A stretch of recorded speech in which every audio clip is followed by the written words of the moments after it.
why I wasn't recording any of that. You're a dick. I am. Heavenly Father, thank you for bringing us together. Father, we ask that you come and you sit with us. Father, we ask that you take each one of us, Father, and you give us the peace of telling our story. Father, sit with Rob and I as we work through Stephanie's story to help support her. Father, we ask that her story reaches a soul. Not one soul can find the help that they need. Father, we ask all these things in your name. Amen. Let's go to work.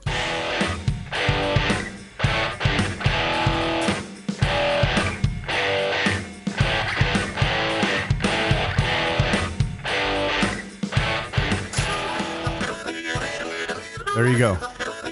At least you pulled the mic away that time. You didn't want me to say a bad word right after a prayer, did you? No, because we gotta begin. We gotta do it right this time. I'm getting better. Hey, you are getting better. You are getting better. What did we say? What did Jim say on the last one? I only had the least amount of fucks. Okay. I was setting you up for that. Right. I was setting you up. We got this. I gotta give me a couple minutes here. It was brought to our attention. This is to the listeners. I talked to Jim earlier this week, and if you heard Jim's story, of which you haven't, go back and listen. His sister-in-law, the young lady who prayed, when they were all looking for Jim, he was getting ready to commit suicide. And all she prayed for was the gun to get jammed. The gun did not work, and it didn't. And so he was asking her, how did she like the podcast? And she's a very woman of faith. And she said, Jim, it was great, but I just couldn't get past it was hard to get past all the F-bombs. And I'm like, and even when I listened to it, Steph, I was creating like, Rob, come on. And so Jim went back and listened to it. And he said there was 58 F-bombs in 53 minutes. I had the most. Jim second. Larry third. So this is, the Bible says that our language needs to be full of gratitude, seasoned with salt, so that we can give, proper answers to those who need it. And it was seasoned, all right. It was seasoned. So our vow is we need to be better. We will be better. We're not perfect by any means, but what people don't know, with this young lady, Jim's sister-in-law doesn't know that took place. This is my recollection. I don't even think Mary knows, because I think Mary went to the bathroom. In between, and Jim had pulled out 2 crisp $100 bills. Gave one to me. I mean, so crisp, Stephanie, the ink was just barely dry. And because Jim went back and listened to all our episodes, he goes, boys, I think we can beat that one. Because we had one that said no more F-bombs. And that was the title of the show. Yeah, that was the title of the show. I remember. So he said, and me and Larry never wanted to, not take a challenge or money. We did it. And then we talked later, and now Larry and I, we both feel bad about that. We can't give Jim back his money because we spent it on cocaine and booze. But and it didn't go very far because booze has gotten expensive. But what we vow to do, because of being, we recognize our part. The next time we see Jim for putting us up to that, we're going to tar and feather that motherfucker in the streets. Okay, I'm done. We love you, Jim. That was a great episode. They got some traction. There was a lot of... There was a lot there, right? We'll get better. There was a lot there. No, I'm talking about the story, right? There was over... Jim must got a hell of a following up there because there was over 85, I think, in Denver area itself. And Aurora had, 30 or 40 listens. It got some... That one was the first one. And I've said this many times that mine, the very first one, had the most listens to. His blew right past mine. It blew right past it. So, and here's the other things. With Mary, right? With what Mary's been doing, everybody loves Mary. Hey, they had to make a movie that called that. Something about Mary. Anyways, I don't think that's quite the same. It's a little bit, Mary. Anyways, the show, the podcast, everything is just really starting to grow. The Instagram, I'm so happy that she's here with us, and I appreciate it, honey. Appreciate you so much. Thank you. It's an honor to be here. It's been fun. Yeah. So we got a guest that Rob brought to us, and I'm so excited. Never met you before. You heard how he corrected that, right? What? Brought to us. Well, it's of course because I'm talking because you brought it then it's us. If I'd have brought her, I'd have said I brought her. That's right. I don't. It's all about me, prick. You know this. Hey, that's a good word. It's better than the F word. I try not to use the F word. Anyways. So Stephanie, well, hold on. Let me back up. You're supposed to let her introduce herself. I know. Introduce yourself. Hi, I'm Stefani. A little late, isn't it? I am an alcoholic addict. Hello, Stephanie. Hello. Tell us about yourself. First off, how do you know Rob? I met Rob in the rooms. Actually, this is a funny story. Rob doesn't even know this. I met Rob at a book study in the rooms when he was doing the book study in the rooms of AA, right? Thursday night? Yeah. Sorry. And what Rob doesn't know is I was in the process of really struggling with my sponsor. I had a sponsor that was, I just wasn't making progress with her. We were doing a lot of like errand running and yeah. I was with her one day for about 5 hours and we didn't do a single ounce of step work. And so anyways, Rob, what I'm trying to get at is I went into the rooms and I had already gone in on my Saturday morning meeting and I had cried to the ladies and been like, I don't know what to do. I just want to get my step work done. And I went into that book study and I remember I went and I asked Christy, I said, hey, can I have a guy sponsor me? Because I freaking love the way you looked at that book and the way you did your book study. I was like, this man knows his shit, right?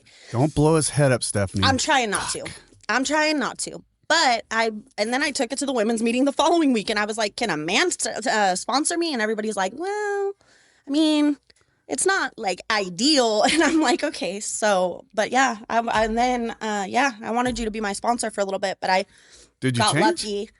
Well, no, I ended up getting someone that he took through the steps as my sponsor. So Christy. Okay. Yeah. Christy's awesome. She's been on the show too. Yeah. She's awesome. So I got Christy when I totally scored. Christy, and she's awesome. The funny thing is nowhere in the book does it say sponsorship, right? And in the first 164. We're in the first 164. And here's the frustrating part about that is I know so many women that should not be around men as getting a sponsor, but I've met many women that should have a man sponsor. Or could. Could, right? And you're one of them, right? Very strong, and very type A. Christy was one of them. Yeah, Christy was one. So they can use it. And there's some men that could probably use a woman as a sponsor. Yeah. You know Jeanette what I mean? did. Oh, she did? Yes. I did not know that. Jeanette's first sponsor was a man. Really? Yeah. Did not know 44 years ago. You know what? And it goes back to what I've said all along. It's just who do you connect with, right? Yeah. Now, there's also that attraction thing that could hurt that a little bit. But, I mean, who knows? You know the story. The first woman I ever sponsored, she would cut my wife's hair. But I'd asked my sponsor at the time. She'd asked me. She goes, one thing she wouldn't ask my wife is, be okay if Rob sponsored me.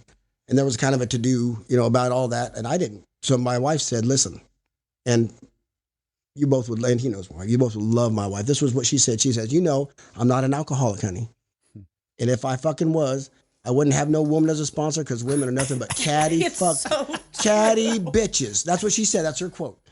It's Amen. So true. So she goes, that woman asked you for help. She asked me for help, and you're going to help her because you've been given a gift. Yeah. Now, I eventually had to help this young lady learn to have healthy relationships and boundaries with women. And, now she has a woman sponsor. Right. But, yeah. But in the beginning, let's be honest, some of us women are pretty messed up with other women, like before we get through that step work. For sure.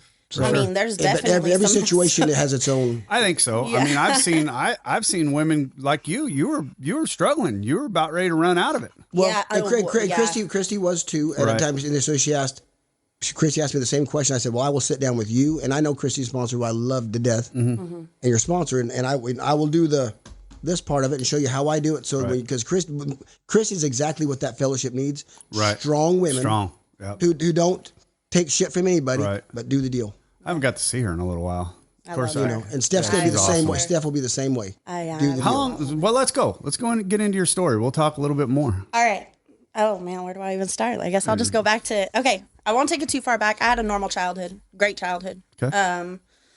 Where'd you grow up? In Houston. I grew. Well, we moved. Home of the Huskies. Yeah. Next door to Waterford. We moved a few times. So I guess I didn't. Where do I begin? My biological dad was alcoholic addict. I saw him until I was, I don't know exactly how old I was whenever, one day we went for visitation. He got me like every other weekend, and he wasn't there.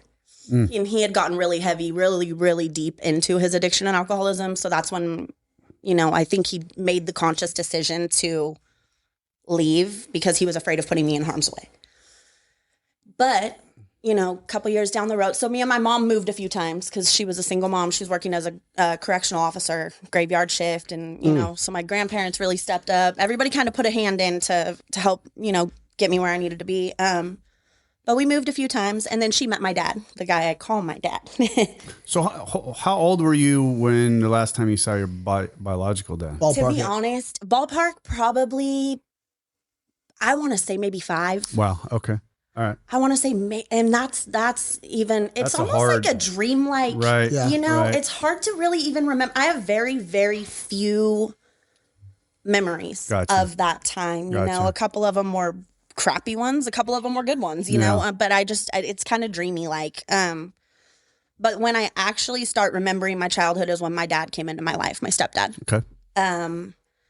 That man came in and filled any bit of a void that I could have ever possibly had. He adopted me. Good for him. He went through the process, adopted me. I took his last name. So that's dad. That's dad. Damn right. That's dad. So, but once he was around, you know, everything was great. Even before everything was great, my mom worked her ass off to make sure everything was fine, always, you know. But he definitely filled any bit of like void I had. So growing up, we were, you know, normal. We finally settled into Houston. It was good. Life was good. I was doing good in school. About what grade? We settled back into Houston. I was going into 8th grade. Okay. Yeah. I had started there when I was young, when it was just me and my mom. Then I had actually moved away because my parents decided to go and buy a house and, you know, do what they needed to do. But they ended up moving again back to Houston. So it was like reuniting with everyone I knew when I was in kindergarten. Yeah. So everything was good. I had a little brother that was 10 and a half years younger than me. Okay. That was my little guy. He was like, he was my own, like, he was like a live doll to me, you know? I mean, and we were at such different places in our life. There was never the competition. Like, it was just pure love for that kid. Always, you know, no jealousy, no nothing like that. Enough separation there. For sure. We were at completely different stages of our lives, you know? And things were great. I did well in school. I was one of those kids that like refused to do my homework, but I tested well enough to get by. Yeah. Fuck you people. Yeah. Yeah. Didn't have to, I could put in really minimal effort and I still did well. Like if I look back and I'm like, man, if only I just applied myself, you know, the possibilities. But so I did fine. But I grew up very insecure. I don't know if it stemmed from my dad. I really can't tell you where it stemmed from. I just remember my entire life being incredibly insecure and incredibly uncomfortable in my own skin. Just never really feeling like I fit in, you know? And so, like, when I would get attention from a guy, I would be so uncomfortable with it because I didn't feel like I deserved it, you know, that I would get like weird about it. I don't know. I just had a hard time like starting the dating process when my friends were like starting it. Like I just got really weird about it. And I just was like, I don't know. It just wasn't natural to me. It was odd. It was like, it was just a weird thing. I don't even know how to explain it. When did you get into athletics? My whole life. Okay. Yeah, I played travel softball my entire life. That could be part of the reason too, because that takes up your whole life. Yeah. You know, you don't really have time to. Anything travel takes you. Yeah, I mean, we were practicing 3 to 4 nights a week. Yeah, you know, and then tournaments every weekend, and we were traveling. So I mean, it was my whole life was consumed with sports, which also makes it hard to make like friends outside of your sports crew. Right. You know, so at school I felt kind of like weird, like I didn't really have like my core group. All these people were like hanging out outside of school, and those weren't my people, you know. So yeah, so my sophomore year, I remember I remember having this huge crush on this kid that was at my school, and eventually he was expelled. Right? He was expelled for something to do with pills, right? And so, which automatically just made him so much more attractive to me, right? Fucking awful. But yeah, so he was expelled. But somehow he got my number, and he had texted me one day and was like, "Hey, want to hang out?" And I'm like, Yes. Like, absolutely. So you had no insecurity about that one? I think I was too excited. Okay. I think I was just so, I again, didn't feel like Right. I thought that dude would have never even talked to me. You know what I mean? Like, that just wasn't in my scope, you know? And so he came and he had reached out, and I was just like in awe of the whole thing, you know? And up to this point, no drinking, no drug. You're just regular high school regular high school girl. This is my sophomore year. Yeah, didn't drink, didn't hide anything from my parents. It helps that my parents. So a little background on my family. My grandpa is retired deputy sheriff. Also lives in Houston. Very connected within the community. My mom worked for Houston School District. And she was in corrections, right? You said? And she was in corrections, so you can't get shit past her. And my dad worked for the city of Houston. So, like, I couldn't get away with anything even if I wanted to, right? And so, you know, I just didn't really push the limits on it. It was like, I don't really feel the need to. And plus, my mom and I had a pretty open relationship with each other. You know, if I was going to go do something, like go to a party or something, I would have told my mom, because she was like, she would have rather known than me be shady about it. So, yeah. So, I started seeing this guy, and my mom was excited for me because she saw how excited I was and everything, you know. And so we kind of just ignored the fact that he had just been expelled for, like, selling pills, right? Everyone just kind of got over that. And, yeah, we were dating. We went steady for my sophomore, junior, and senior year. My first relationship ever, and we were together, like, nonstop, you know. And in that time, he was definitely living more on the edge than I was. You know, he would go to his friend's house for beer pong, and he would go, and so he would take me with him. So I was starting to get exposed to more, like, partying, having fun, you know, just doing, I don't know, what high school kids do, stuff. you know? Yeah, it was just stuff that high school kids did, but it was new to me, and it was exciting, and I don't know, it was just being a kid, I guess. And so once I helped him get through. He ended up going to, like, a charter school. I helped him graduate because he would have given up. Like, he was over it, you know. And so I kind of helped him really stay on course. So once he graduated, he kind of, I don't know, I guess he kind of just started partying more and more and more. And I didn't notice that, you know, things were getting really, like, he was getting way deeper into things than I was even recognizing, because I had no experience recognizing any of it. He was acting kind of weird, and I come to find out, long story short, he was on pills again, right? Again, do you know, did he stop at one point? Oh, yeah. Okay. Yeah, he did. He had for sure. Well, I mean. Yeah. I think so. Right. I think so. I got really close with his family and his sister and his parents, and they were all just so happy I was, you know, there and everything. And they were like, can we see such a huge difference in him? Like, he's amazing. So. I think he did stop for some time, but I think once all of his responsibilities were done and he had he had graduated, it just kind of was like, I can be me again, you know? So, yeah, so he started to kind of really withdraw from me, and I didn't understand why. And I was kind of just like, what are you doing? Why are you? Is he older than you? Were you he was out of school? I was still in school, yeah. Okay. He was 2 years, no, he was a year ahead of me. So you're a senior, and he's out of school. Yeah, I was a senior, he was out of school. And he was, like, really withdrawing from me, like, just even when we were together, not the same person. And I was like, what is going on, you know? And, yeah, so one day I started to try to, like, incorporate myself with his group more, because I'm thinking, like, maybe his friends don't like me. You know, I'm trying to think of what's wrong with me. It was the base of everything. That's your insecurity coming in. Right. Yeah. Right. Yeah. Something has to be wrong with me because he doesn't want to be around me anymore. So what can I change, you know, was kind of where I went with it. And so I started trying to incorporate myself with, like, his crew more and hang out with them, and, you know, just started being in situations where I was like, I'm not totally comfortable here, but, you know, like, I love this guy, and obviously if this is who he wants to hang out with, then I'm here for it, you know? And I remember one day we went over to one of his friends' house, and we were sitting in the living room, And the guy, so my boyfriend at the time had gone into the bathroom to use the restroom. He was in there for a little while, right? I'm pretty sure he wasn't just using the restroom. And the guy that I'm sitting with pulls out a piece of foil with a pill on it and hits it right in front of me like it was no big deal. Like, did you know what he was doing? I mean, I could see it. I saw what he was, it was like it was just a normal but did you know day. what it was?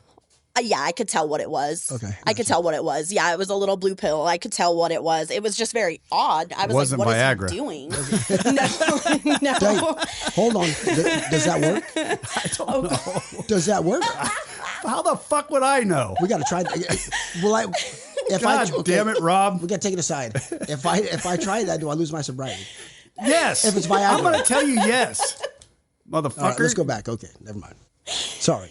So he pulls it out and he starts smoking a pill right in front of me like it was just a normal thing to do. And I remember in that moment getting very uncomfortable. And then I had that moment where it was like, well, I have one of two options here. I can leave and push the guy that I love further away because now I've made him feel uncomfortable with like his friend, or I can, because he went to hand it to me right after he did it. Like for you to take a hit. For me to take a hit. And Peer I was pressure. like, and I was just like, well, I got one of two options. And unfortunately, I took the latter of the two and I took it Easy and I road. hit it, The easy road.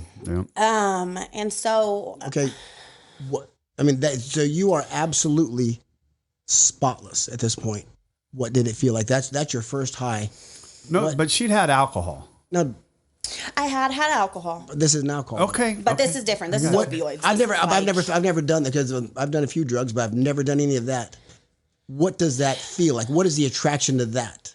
Because for me, I always thought it just makes people, kind of sit there and count their heartbeats, which I like to go. It was, yeah, have you ever, I'm sure you guys have seen the movies where you see like the heroin addicts shoot it and they're immediately just like, Yeah, in ecstasy or just something. your euphoria, immediate, right? And that was it. Okay. That was it. It was a good feeling. Wow. Right? I'm not going to sit here and say it wasn't. No, it was a good. If it wasn't good, people wouldn't do it. Right. Or be It addictive. was a good feeling. Don't try it at home, gentlemen. Yeah. Ladies Don't and try gentlemen. this at home. Ever try it. Even if it is Viagra. Yeah. So it felt really, it was like tingles all over. It started in like my hands and feet. And it was just, I don't know, it was just this lifted feeling. It was crazy.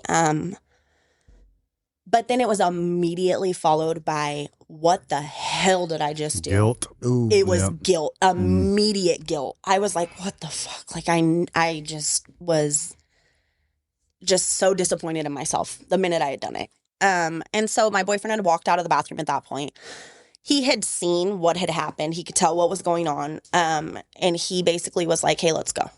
And I was like, okay. So we got in the car and we drove all the way home. We didn't speak a word to one another. Not a word. He dropped me off. I went inside. And then I think that our goal was to just pretend that it hadn't ever happened, right? Like that was my goal. I think that was his goal.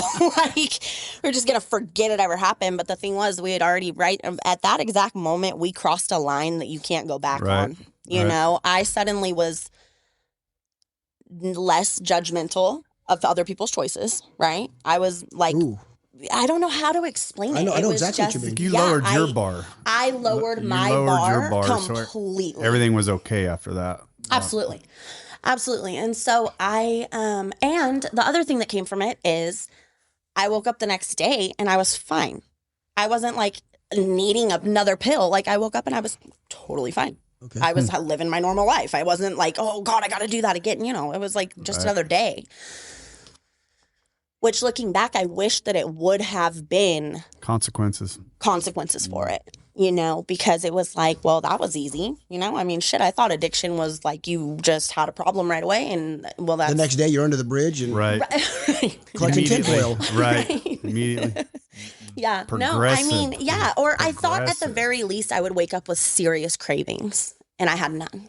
Like I was just like, take it or leave it, So to make a long story short, we basically started, once he knew I had done it and I knew I had done it, he became more willing to like take me around different people, right? Because it was like I wasn't going to sit there Relationship got and- better. Yeah. Right. And so we were finally improving. We were hanging out more. We were, all these things that I was hoping for. All the while, I am socially or occasionally, right, using drugs. right? So these, any drugs, or are you back to Oxys. Oxys, heroin? Oxys, basically heroin, right? Yeah. So oxys.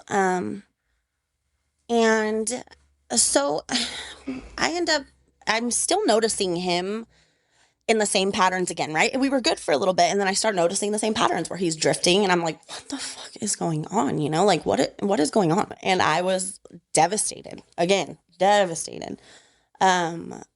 So at this point I had graduated. Scholarship for softball. Yeah, softball. To Sac State. I went out there. I was living in the dorms. Everything was going great. What position did you play?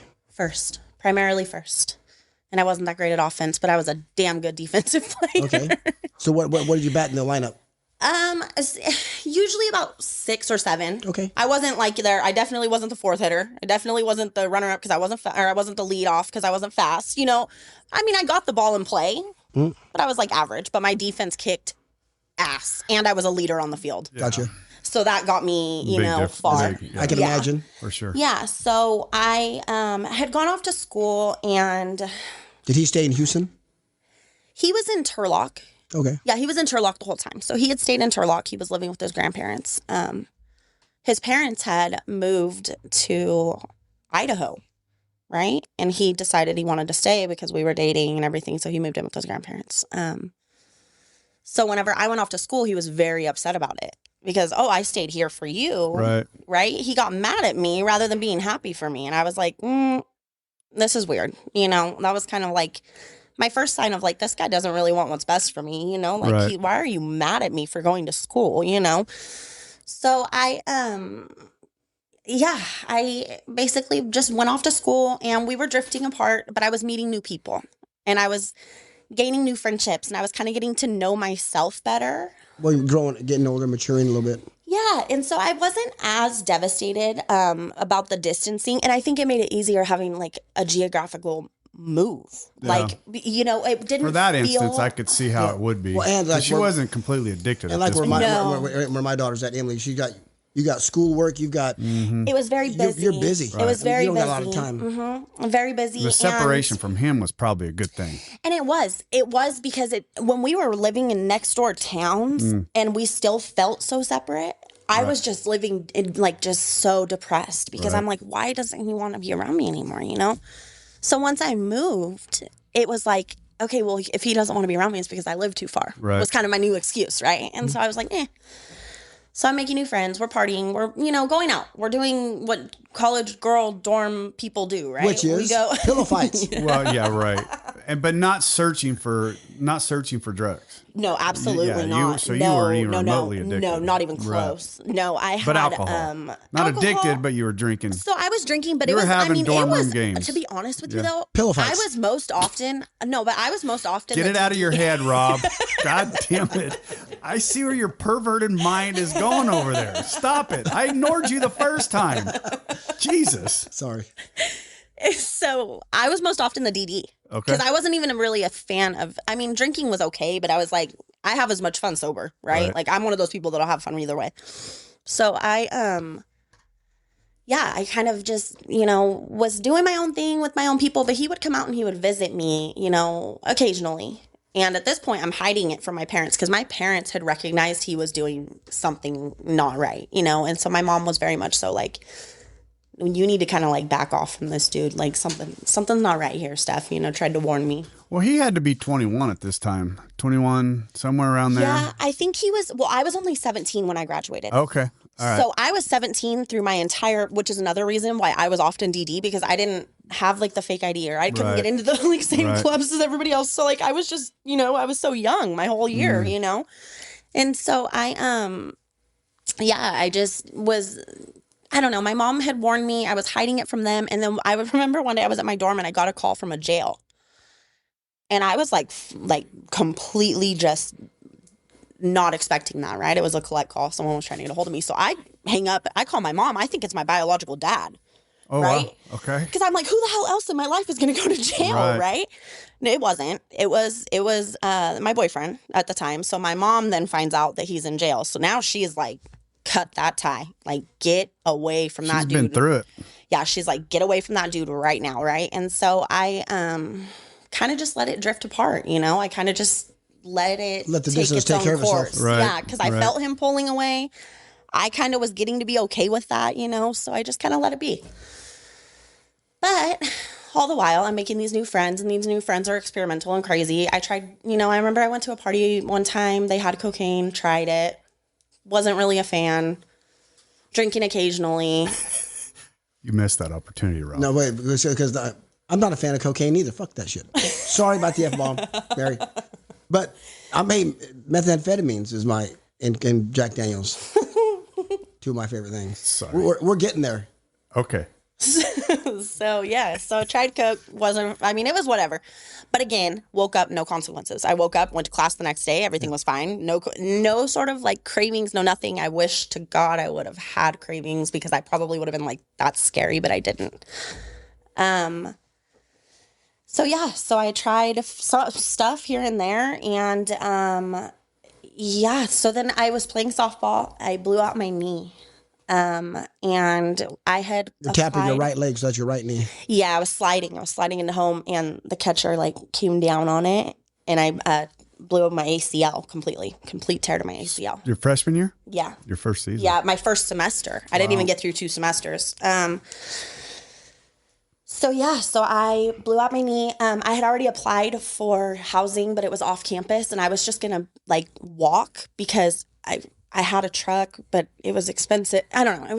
It just wasn't working out the way that I needed it to. So I was like, you know what? I'm just going to go back. I'm going to go to JC for a couple years. We're going to do that route. I'll come back, you know, once I have my AA or whatever. So that's what I did. I went back to my parents' house, went to MJC. That's associate's degree, not Alcoholics Anonymous. Thank you for clarifying that, Rob. Yes, I went back to my parents' house. Did you lose your scholarship because of your knee? Yeah. Son of a bitch. Yeah. Yeah, once you're no use, they just kind of sign you off, you know, which is crazy. How'd that make you feel? I knew it was coming. Okay. I knew it was coming. I tried to play through it for a long time, but I mean, it just is what it is, you know? It's weak. You know, going into it, that what you're signing up for, though. I knew the minute I hurt my knee, I felt something really bad happen, and I tried to pretend like it wasn't as bad as it was, because I knew what was coming. Gotcha. You know, which sucks that's how it is, but that's just how it is, you know? And my academics, like I said, they were okay. I got by on academics, but like I certainly wasn't getting any sort of help academically, you know? Right. So I went back to MJC, got signed up at MJC, started playing ball again after I had my surgery and everything, started playing ball again, was going to school for criminal justice. And I, one night was leaving campus, and I was raped on campus. It was late. We did a late night study hall, basically, with the softball team. I had parked out on the fields. Like, there's a little teeny parking lot by the baseball fields out here. I know where you're at. I went to see you. And I was parked in the back of it, because I got there, it was full, you know, in the back. And it's pretty dark over there at night, you know, especially, you know, however many years ago. Not a great part of the neighborhood either. It's not. Mm-mm. It's not. And they didn't have, I mean, they may now, but they didn't have cameras. They didn't have, you know, all the stuff that I'm sure that they've probably upgraded, you know, since. But yeah, it was, I was going to get in my car, and so I was sexually assaulted by 2 people. One basically held me down, and the other sexually assaulted me. And I was really scared. I would say like fear was the first feeling, but then it was embarrassed was the very next feeling that I felt from that. And I was not in a position to want to go to law enforcement with it. I was very uncomfortable with it. And I knew if I brought it to my family, that would be their immediate, we need to go make a report, you know? I didn't know who these people were. I didn't know if they'd been watching me. I didn't know how much they knew about me. I was just scared, and I wasn't comfortable. You didn't tell anybody? I didn't tell a soul. Just carried it. I carried it. So, but then what happened was my parents were still expecting me to be gone at school this many hours a day. So what am I doing? Going and finding people that have nothing to do for, X amount of hours throughout the day. And I ended up in Waterford. Nice. Methamphetamines. I ended up in Waterford, and I met a little crew over here that didn't have jobs, didn't have school, didn't have anything going, and they were free to hang out all day long. But unfortunately, they were doing a lot of pills, a lot of, drugs, a lot of... Welcome to Waterford, baby. Yeah. And so I was, and I felt like every time, kind of like I said, how I had crossed that line, that first time, every time I was exposed to something new, it was like you couldn't go back. Right. You can't unring the bell. No, you can't. And the bar just kept going down. Yeah. Real quick before you go on, because you were going to school, after you were assaulted, you didn't go back to school. I didn't go back. You said, I said, I'm fuck done. that. Yeah. Okay. Yeah. I did not go back to that school. I didn't go back to, for nothing. Yeah. Absolutely nothing. I was done. Yeah. I have a question. Yeah. So after you were assaulted, because I come from law enforcement, similar to your background family-wise, how was it more you said embarrassment, is that what you said? Yeah. Was it because you came from like an LE family and you're like, I should have known better? Or was it like, fuck this, I'm not telling my family because I don't want to make the report. I don't want to deal with this right now. I think it was, I think part of it was I knew my life at that point. I knew I didn't want to ever have to go back to that same school again. Right. And I know that my family always wants what's best for me. And the thought of me now, not just dropping out of a 4-year, but dropping out of a JC would have been very hard pill for them to swallow. Because they watched you lower that bar twice now. Right. And so, and I'm not saying that they would have pushed me to go. By no means would they have expected me to go back necessarily. But do you think you missed the support if you would have opened up? Oh, absolutely. They would have supported. Looking back for sure. Yeah. But in that moment, it's weird. You kind of just, well, and you're still fighting with your insecurities at that age too. And not to put it on you should have known better, but I feel like there's a different degree when you come from law enforcement. You're held a higher standard because it's a little bit so raised to be hyper. To be aware. You don't put your back to the doors and you don't. Yeah. And a lot of these times, and thank you for going to that, Mary. Did you feel at a certain level, this was kind of your fault? A lot of women, people I've worked with, and I don't know why, but they should have known better. They shouldn't have put themselves in that position. No way is it your fault, but I didn't really feel at fault. Good. I didn't feel at fault, and I didn't feel like I could have done anything differently necessarily. I didn't really do the self-blame. But you didn't feel safe in that space anymore. I was very scared in that space at that point. Yeah, I was just really, really scared. And I looking back, like I said, I would have been nothing but love and support from my family. But in that moment, for whatever reason, I think I was more or less in fear of having to go make a report on it because I didn't know who these people were. And I didn't know how much they knew about me. I didn't know, and you immediately go to the worst. These people have probably been watching me, and God knows what they know about me. They don't, and I was just scared. Yeah. So you end up in Waterford. With a crew that was, winners. Yeah. I probably knew them all. Yeah. Real winners. I'll tell you names off air and you can see if you recognize any of them. But so they were partying more regularly, and I was just meeting more people again, but not people with ambition like I was meeting when I went to college. It was people with opposite, they were just not living a life. When did you get introduced to methamphetamines? Is that Waterford? No. So what? I know, surprisingly. Don't be bashing on my town, bitch. I'm just working questions, buddy. You wanting to throw Waterford under the bus? No, Waterford was still pills. Waterford was still a lot of pills. I think people were doing a little bit more, but I think I put blinders on a lot of times. It was heavy, and like I said, I was coaching high school football during that period of time that she's talking about. Right. Pills were heavy. Very heavy. We were dealing with a lot of it. Yeah. But expensive. Yeah. Expensive.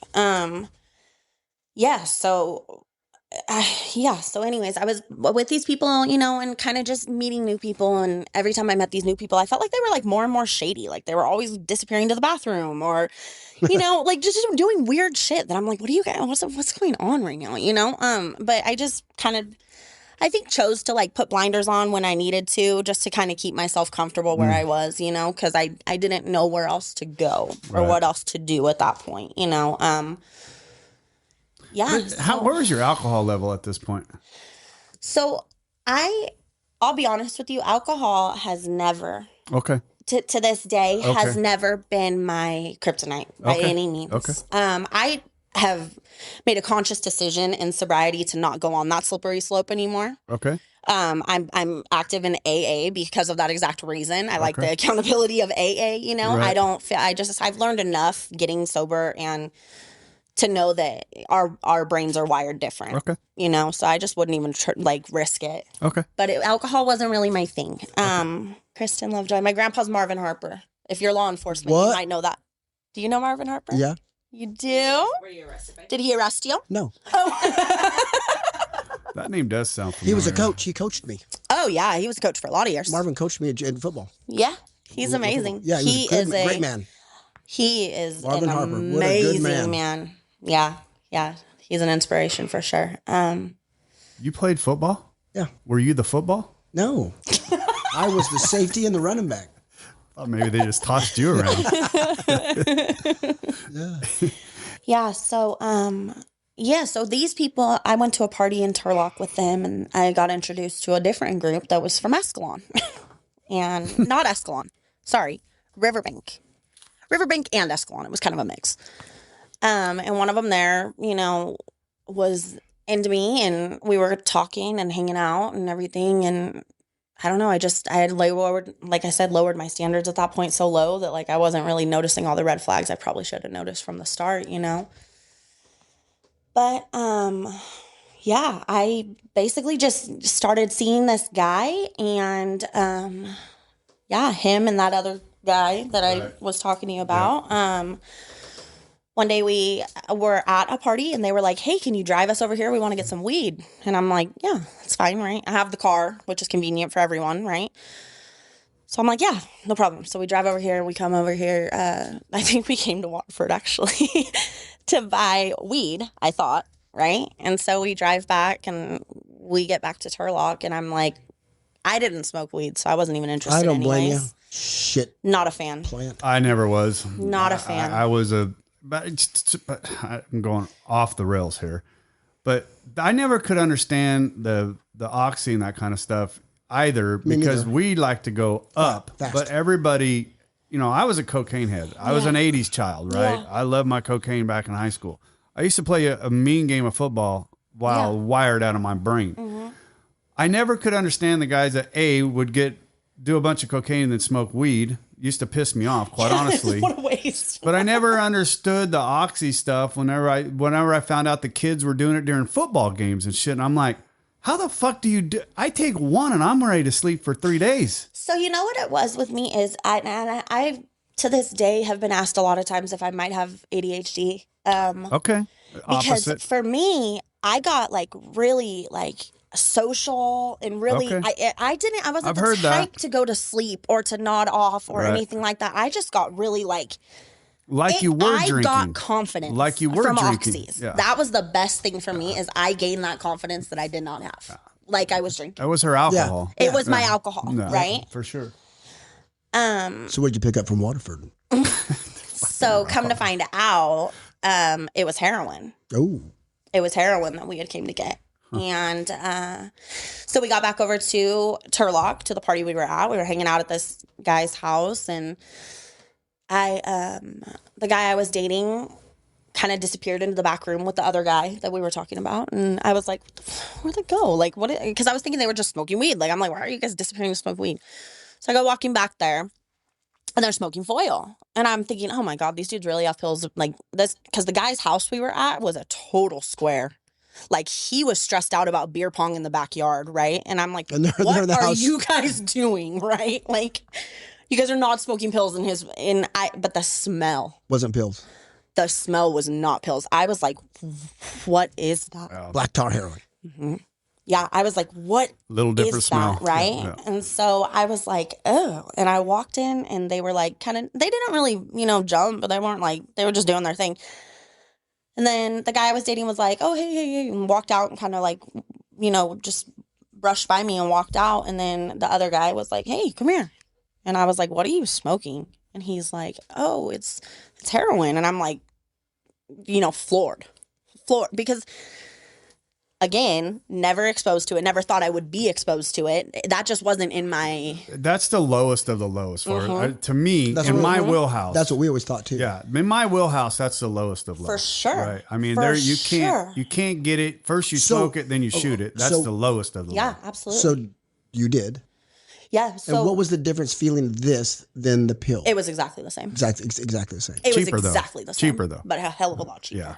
That's what most people go to heroin. Okay. It was exactly the same. And that's how he sold me on it. Is he's like, oh shit, if you've smoked oxys, he's all, try this. He's all, same shit. And I was like, okay. Yeah. He seems trustworthy. It's alley oxy is all it is. Yeah. I was like, yeah, why not? And so I did. Big mistake, obviously. But tried it. And yeah, but then, so come to find out, the guy I was hanging out with that I was, seeing, he was like, hey, do you want to come back to my house with me? We'd been hanging out for at least a couple of weeks at this point, but we'd never been to his place or my place because I don't really take anyone to my place because my parents would have lost their shit, So I ended up going with him to his house. Well, come to find out, his dad is a meth head that lives like in and out of the house, but mostly in a shed in the backyard at like all hours of the night. Like you do. Right. And his with mom, a headlight on working on cars. Yeah. And his mom struggled heavy with alcohol. And he had no like parental. No supervision whatsoever. None. His house was the house that everyone would go to when they wanted to use drugs. His dad would sit there, hit the pipe, and hand it to him. His dad put a needle in his arm. No, that was in Riverbank. Okay. His dad put a needle in his arm the first time he ever tried it so that he could teach him how to... The dad is alive. The son is dead. Oh, fuck. Cockroaches live forever. Yeah. Amen to that. The son is dead. How old are you at this point? I think 19. Okay. And your parents still think you're going to school and you're not. Yeah. Okay. Yeah. Living this whole double life, Dude, right? So at this point, I'm noticing that like I can't really continue to like live this, right? So I just start drifting from my parents because I still wasn't ready to face. I still wasn't ready to face the, the truth of what had happened. Plus, at this point, now I'm disappointed in myself and I'm feeling really shameful and guilty, and I just wasn't ready to, and I just kind of just started just drifting away. I basically did to my parents what that guy had done to me. But at the time, I didn't realize I was doing that. I thought I was protecting their feelings, right. And so I started staying over there with him. And I remember, it's so crazy how drug addicts have this like hierarchy, right? Of like how low you are depending on what type of drug you do, right? So like his dad, the same guy we were just discussing that put a needle in his arm to shoot him up with dope to teach him how to steal. God forbid he caught him smoking heroin, right? Then it was like... If he caught his son smoking, he's disappointed. How was he supposed... Oh, shoot it. But no, his dad only did meth. His dad shot him up with meth. His dad did meth, and meth was okay. Meth, bring all your friends, we could all do meth together, but like, God forbid you touch heroin, right? You know why? Because with booze, you lose. With dope, you got hope. You're a sick individual. You need to go back and read it. That was a saying from one of the guys that was one of his sayings. I believe it. Either you do it or it does you. Eventually, it does you. Right. Right. But that's the shit you tell yourself when you're. His dad was so twisted up in his head that it's funny how intelligent he really was. Like, he was a smooth talker, could get his way in anywhere, like very, very smooth, charismatic type of guy.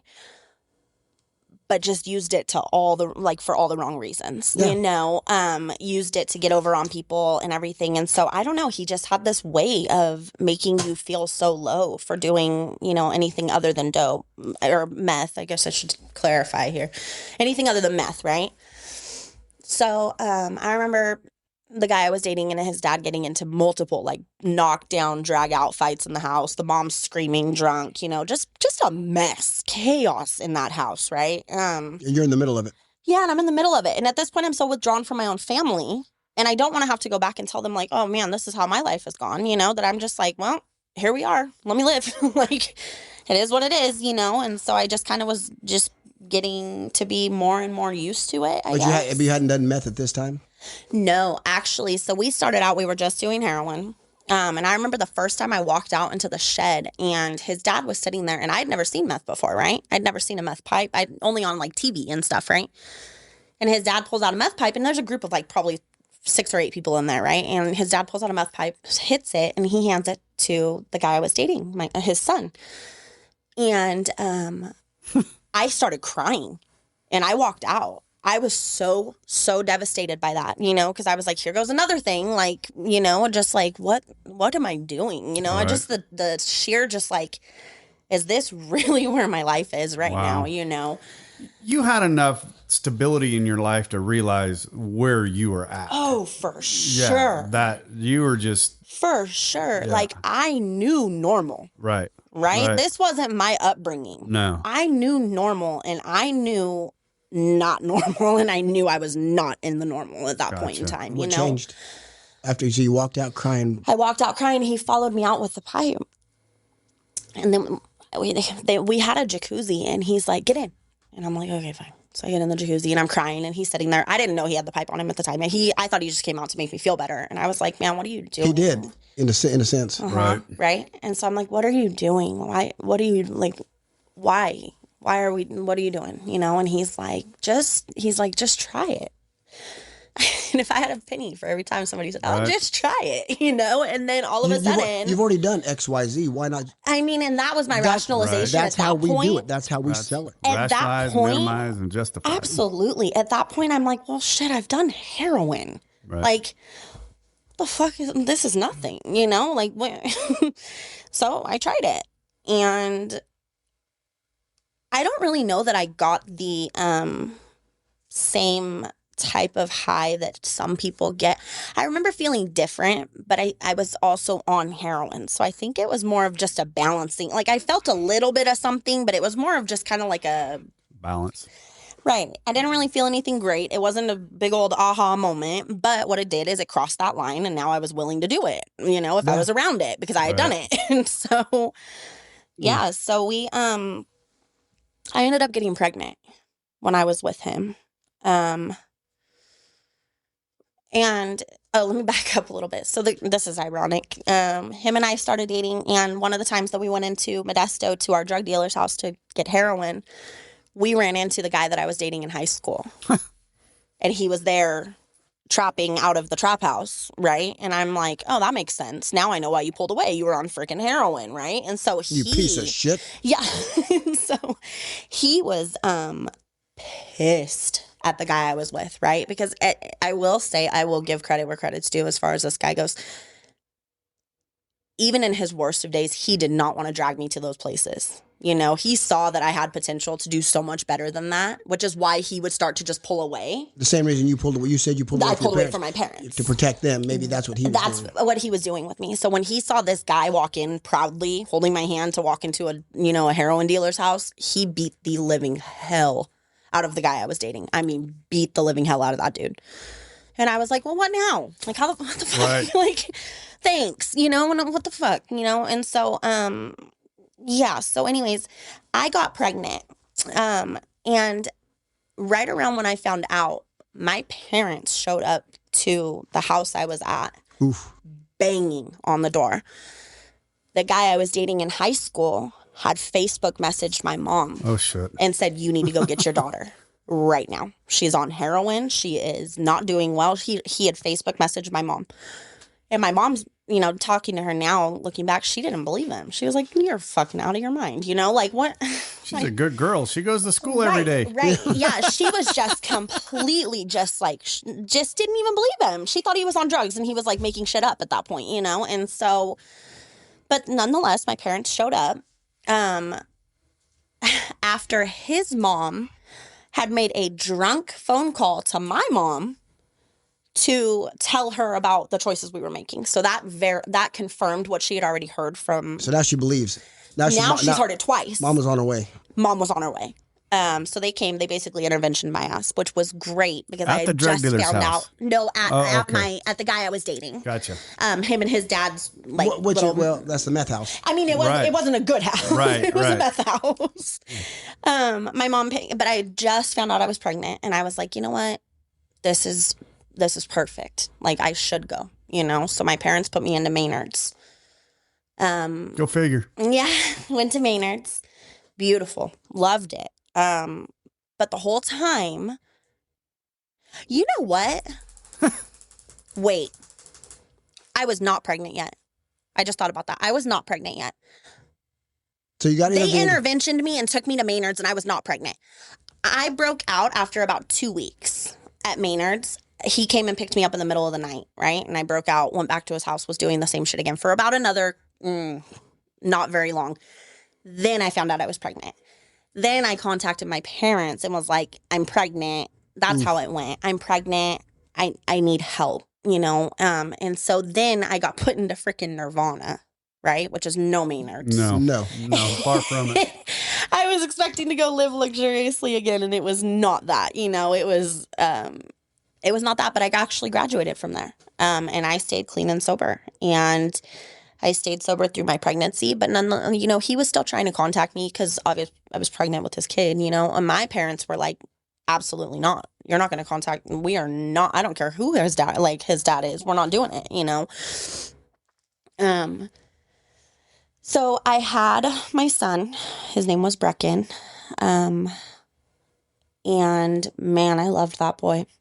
How old were you when you had 20? I was pregnant when I was 20 and I had him when I was 21. Okay. And that was a love that I'd never felt before. I went back home from the hospital to my parents' house. They opened their doors, you know, they were having me back. But my mom had set an ultimatum, basically, where she said, you can be here. You and your son are absolutely welcome here. You will have no contact with his father. Right. But I was getting the constant nagging, not just from him, but from his drunk mom, from his, wanting to see your grandson, you know, and it just got really exhausting having to continually disappoint people and be like, I can't, you know? And so I caved and I said, you know, okay, fine. So I told him, I said, I'm not going to go live in that house with you. If you want to see your son, you need to get us in a safer environment because I am not taking him to that house.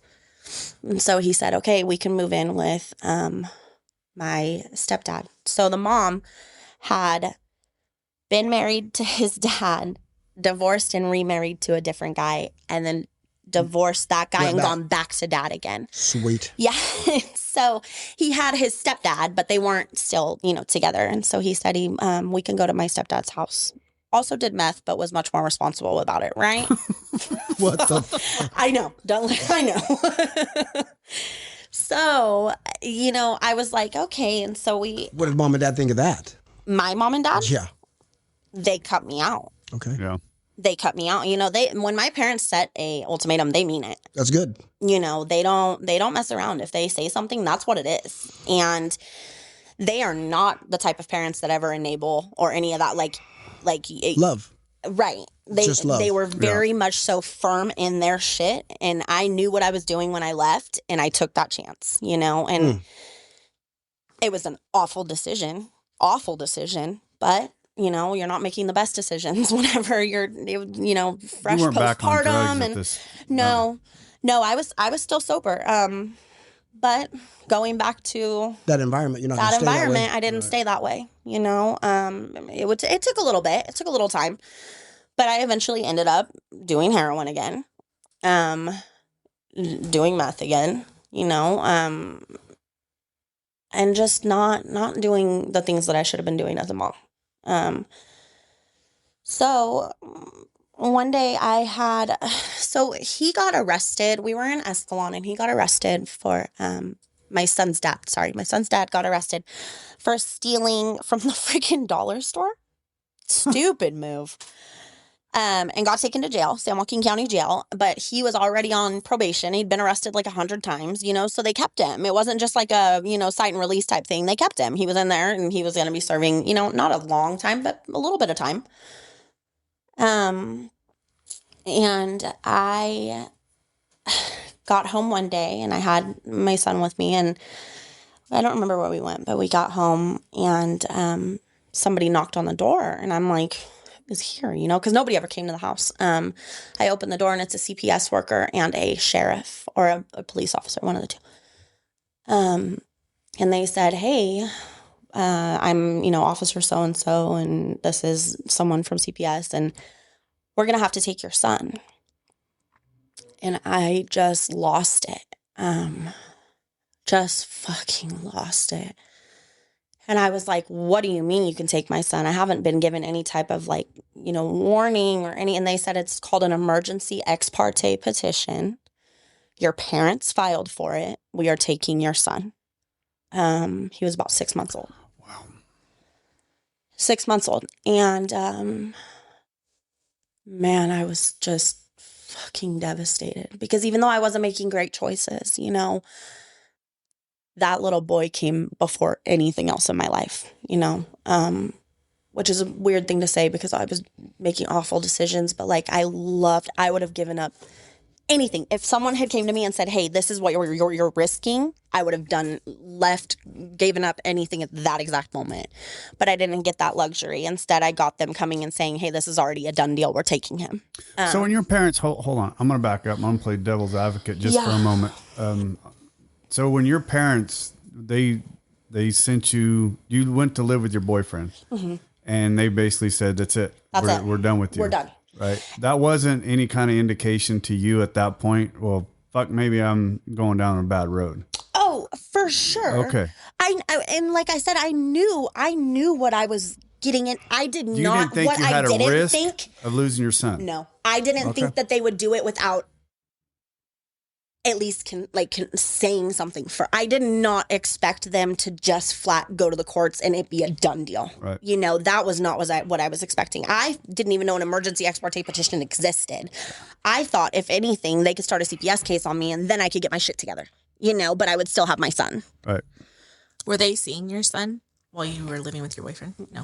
No, because they had cut ties with me. We cut contact. Mm-hmm. Okay. Yeah.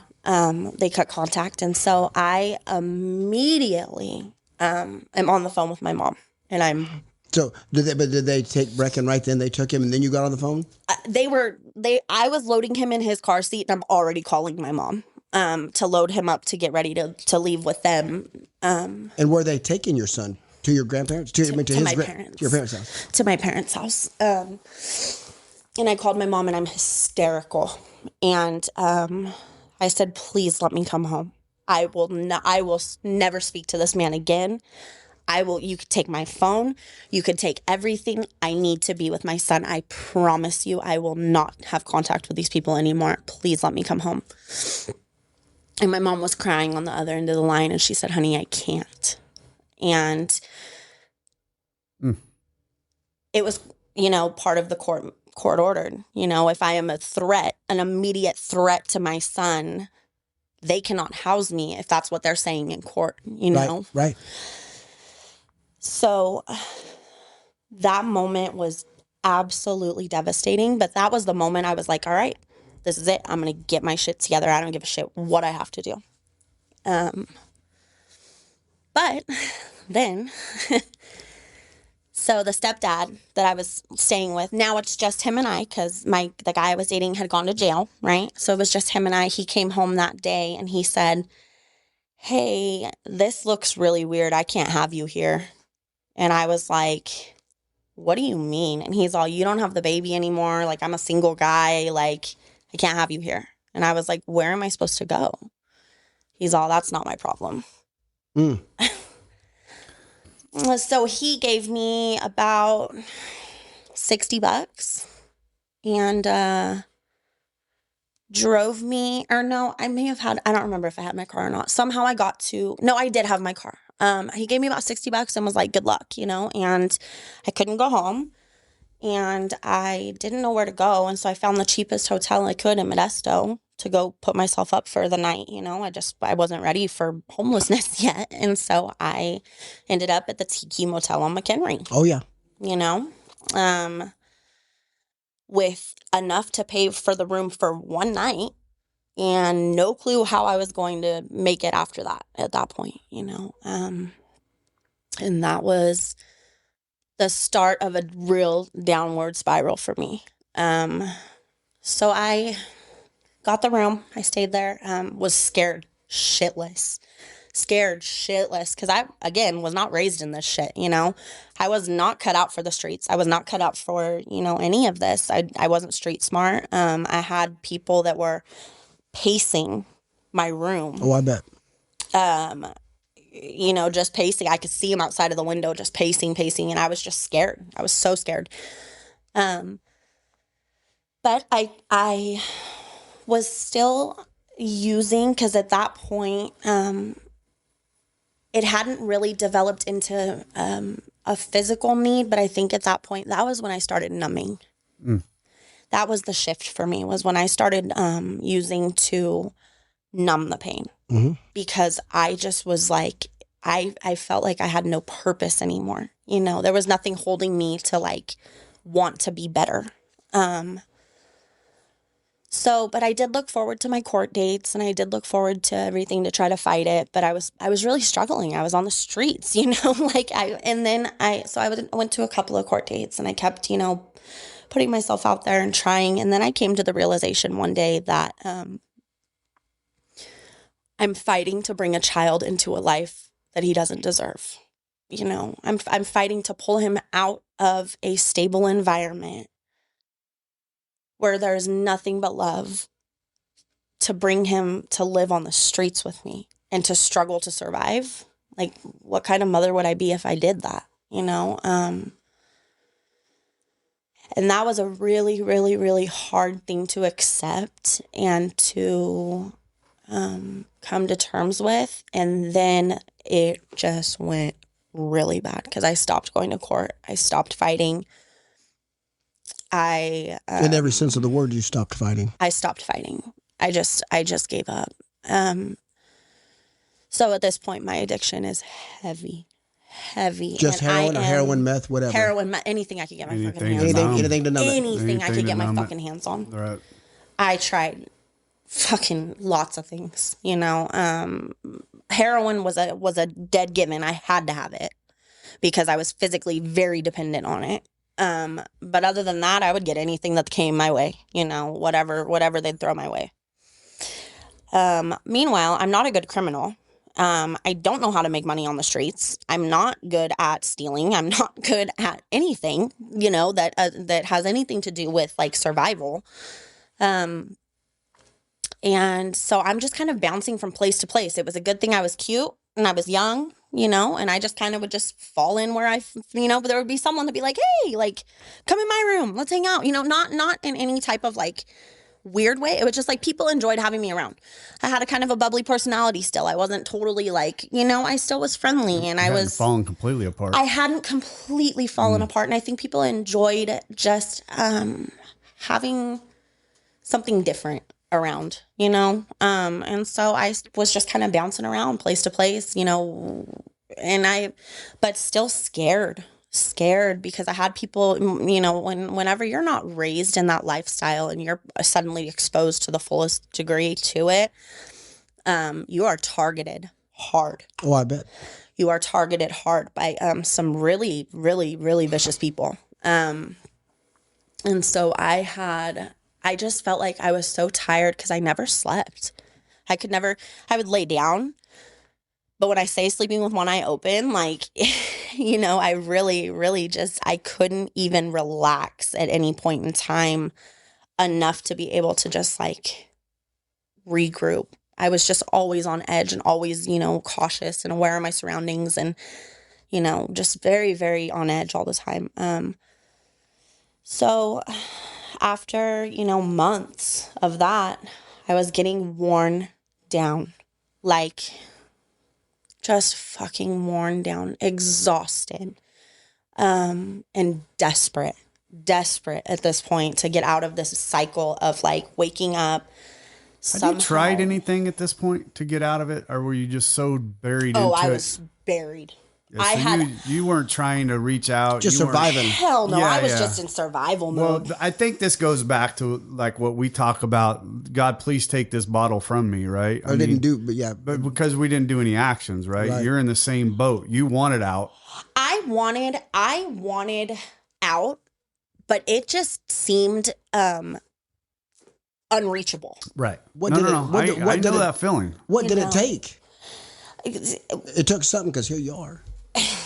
So I ended up finding a sense of security in all the wrong places. I met a guy that really glamorized the idea of basically that I'm sitting on something that can make me a lot of money, right? Oh, Here it comes. Okay, I got you. He's like, why would you ever struggle like this? Why? Why would you struggle like that? You are so dumb for even going through this struggle right now. Why are you stealing? Why are you doing this? Why are you doing that? You are sitting on a friggin' moneymaker. And I was like, desperate. I was desperate at this point to just have a secure place to sleep. I was hungry. I was tired. I was just desperate. And the idea of, you know, performing one act and being set up in a hotel room for 2 weeks was very appealing at that moment. Yeah. Imagine that. I can see that. It was very appealing at that moment because I was so tired. So he really glamorized it. Made it seem like it's like I was crazy for not doing it. What's wrong with you? Right. Like I was so dumb for not like utilizing my assets. And so I remember I allowed him to post me online. There was a lot of online platforms. And there we go again, cross that line. You don't go back. You know, Bar lowered again. Bar lowered again. But how many times have we said that? Well, we've already done X, Y, Z. Right. You know what? Might as well. Right. Yeah. The fuckets. Yeah. Yep. Your bucket full of fuckets. You know. Yeah. Sorry about the F word, but that's what we call them. Yeah. Yeah. All right, here's all my fuckets. Thank you, Jim. Yeah. So that bar was lowered, and I remember, you know, the first time I met somebody I was very high. That was probably the most drugs I've ever consumed in one period Just to of get time. through that. Just to get through the experience, you know. And after I had that same disgusted feeling I had the first time I ever tried that pill, you know, just that like, what the fuck, you know. But instead of, you know, that sticking, the instant gratification of, oh my God, I can now sleep. Right. I have a place to sleep for 2 weeks. I don't have to move all of my shit and walk miles to the next, you know, like I can live here for 2 weeks right now.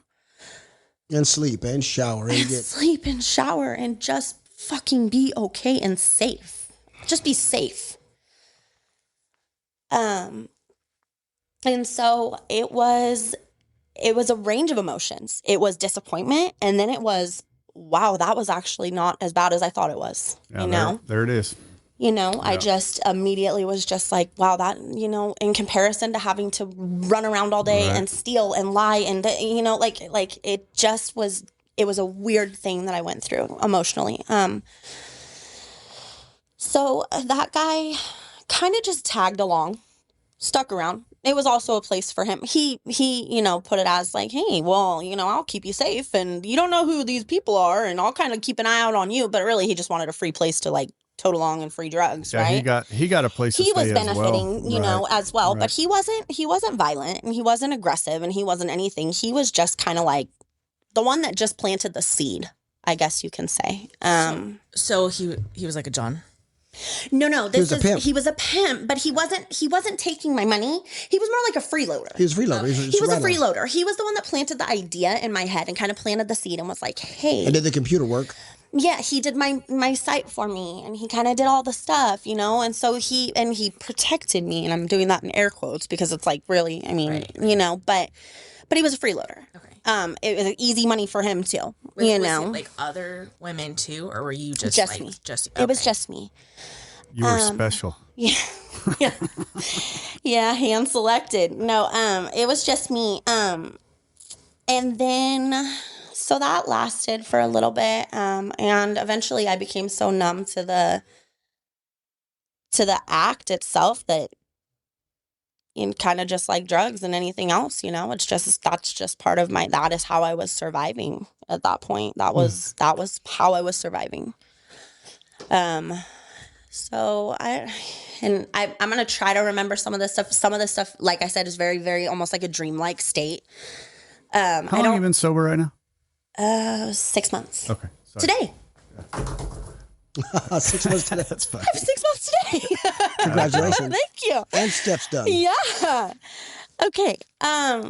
Sorry, I forgot that was today until just now. Yeah, so I don't remember exactly how I transitioned from this guy into a different guy. Now this one was a much different approach. He was terrifying. He was violent. He was taking the money, right? Scary guy. And at that point I was like, well, now I'm trapped. This is no longer me controlling where I go, who I'm seeing, what I'm doing. Like, cause at first I felt like in a sense I was in control of it. Even though I wasn't really safe. I was able to kind of pick and choose, and and I got to choose where I stayed and everything. And no options with this guy. I went where he put me.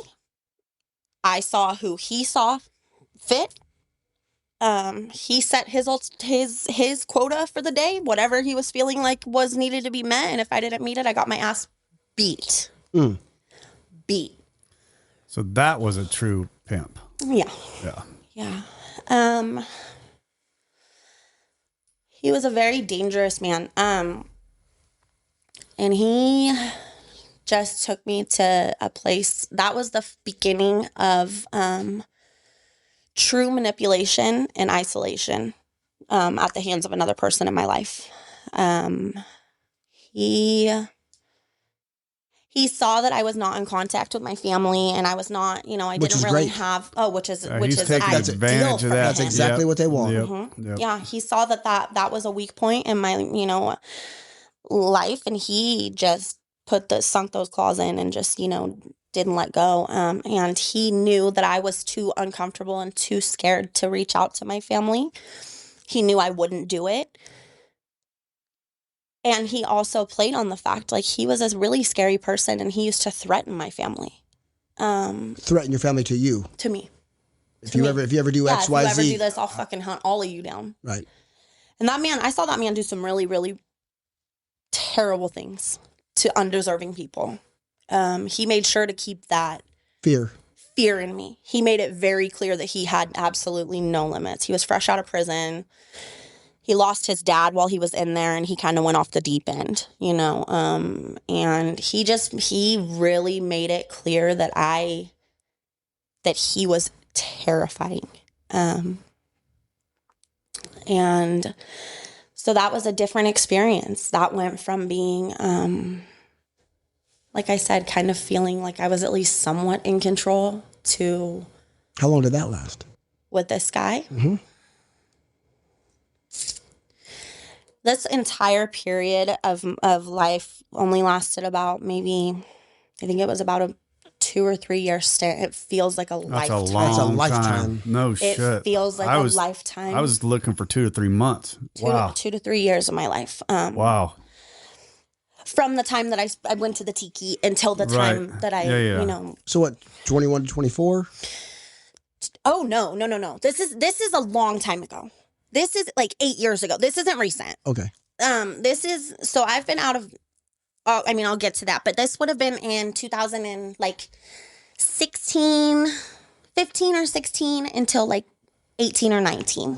Okay. And so.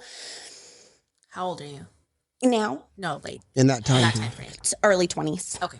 I mean, the progression of having my son. No, I didn't mean 2021. I meant you. Oh, 21 my age. to 24. Yeah. Yes. So they this guy was just, it was just scary. It was, and how'd you get away from him?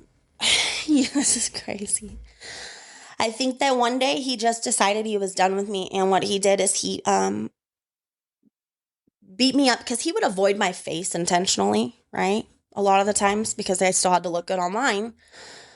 But this day, all bets were off. He was beating the shit out of me. And I remember laying on the floor. He had taken me to his mother's house and was doing it there. And his mom was so scared of the way he had became. She ended up moving out of her fucking house because he had gone so far off the rails. But he had taken me there. I don't even remember what he was mad about. He beat me up so bad. I remember laying there thinking like, this might be it. This is how I'm going. Yeah. I remember laying there thinking like, this really might be it. And unfortunately, I didn't really have much of a relationship with God at that point in my life. You know, I'd been raised, I had gone to Catholic, gone through like the Catholic ceremonies. I'd gone through baptism, catechism, confirmation, you know, all that stuff. But I'd never formed a relationship with God. I feel like those are two very different things. Very different. Very. I didn't trust in God. I didn't even necessarily believe in God. I was just going just to, you know, check the box. Like, yeah, I did it, you know. And so I remember thinking in that moment, this really might be it. And I didn't say, God help me, you know, but I remember thinking to myself, please do not let me die. And I didn't know who I was talking to or what I was talking to. I was just begging something or someone to please make this stop. And he ended up taking me outside and putting me in his car. He went over to another guy that we knew, his house. He was mad about something that had to do with this other guy. He broke that guy's arm right in front of me in the front of the car. And I was just beat to shit in the back seat. And then he drove into a parking lot, looked at me and said, don't ever get involved with somebody like me again. Kicked me out of the car and left. Never saw him again. God damn, he had a little bit of guilt come in. No shit. Yeah. So it was the weirdest thing. It was the most unexpected thing. It was almost immediately after I was begging to please make this stop. Like, don't let me die right now. It was almost immediately after he went and put me in the car. And so that was my first like moment of, okay, there might really be someone or something listening to me. Because there's absolutely no reason that should have stopped at that exact moment. Given his history, given everything, you know, I have no idea what happened right then. This gave me chills. Wow. Yeah. So, got away from him. And women that fall into any type of trafficking, just random little fact, they average 7 times before they finally get out of it, or they die. Or they die. 7 times. Now, whether that be with different people or 7 times going back to the same abuser, whatever it is, the average is 7 times. I only did 3. So that was 1 and 2. But here I was again, no money. I had nothing. I had the clothes on my back that were bloody. I had nothing. And I was on the street again. I had no friends. I was completely isolated at this point because he had kept me away from even talking to anyone, you know. And I just walked my way over to, I don't remember where I went, but I went to a hotel. I think I went to one of the hotels in Modesto. And I saw people that I had ran into and known from before. And, you know, I was like, hey, you know, talking to them. And it's amazing how normal it is out there to see someone just beat to shit because nobody even asked me what happened. Normal streets. Mm-hmm. Yeah. Nobody was like, hey, are you all right? You know, like I you need help? Yeah. They knew what happened. Pretty much. And so one of the girls that, I had met before was like, hey, you want to come in my room? She's like, you can shower and stuff. I'm like, all right, cool. So I went in and showered.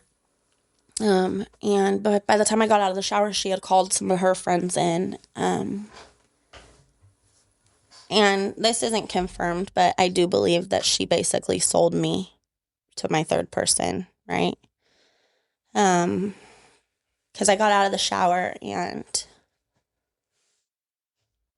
Sorry. You're fine, hon. Take your time.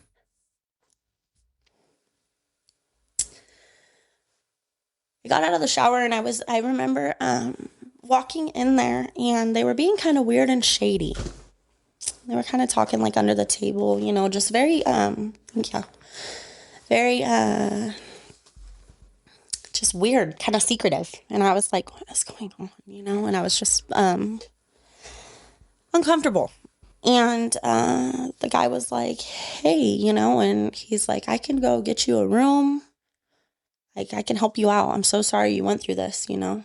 And I was like, all right, like, thank you. Good cop, bad cop, good cop. Yeah, I was thinking like, man, that's really, really nice of this person. Like, I was like, that's incredibly nice of you because I had nothing. And I was like, oh my God, you know? And so I just was hoping. And, you know, that's the problem with me is even in my worst of days, I never lost trust in people, you know, even today. Wow.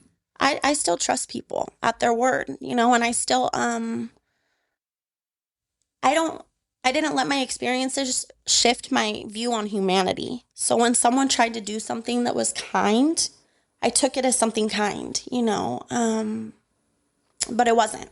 That is a bad attitude to have on the streets. Yeah. Terrible. Terrible fucking attitude. And it wasn't just being kind, you know, but she had introduced us and she'd been like, this is my buddy, you know, this is my friend. And they were being really nice. We're sorry, you know, that you're like going through this. You look like you're struggling and whatever. And I remember we were leaving and he gave her money right in front of me, gave her money. And I was thinking like, wow, this guy's really nice. Like, he's giving her money. He's about to go get me a room. Like, fuck. This guy must be rich. Right. Well, no, I was just thinking like, wow, this might be like, you know how you get like those Robin Hoods, right? Yeah. Like the people that try to like kind of save the hood, right? Yeah. It was just something that I was like, okay, well, here we go, you know? And so he went and he did get me a room and he was incredibly nice to me. And he put me up in a room and he was, you know, we spent probably 2 months together of just hanging out. And him helping me and, you know, were you using during that period of time? Yeah. Oh yeah. Yeah, I was using. He was getting you drugs he too? He didn't do heroin. He did meth. He didn't do heroin and he wasn't a huge fan of it, but he continued to get it for me. Of course. He wasn't by no means trying to get me off of it, but he was, you know, not a fan, but he was by no means trying to get me off of it. So the ironic thing about this guy is him and I got to talking and he had gone to Houston High School a year before I started in Houston. He had been in a foster home. So we're making all these connections. And one thing I did do is I didn't trust people with my real story. I did learn that much to not confide in people like anything about me that was real other than my name. I gave them my name. I didn't have like a street name.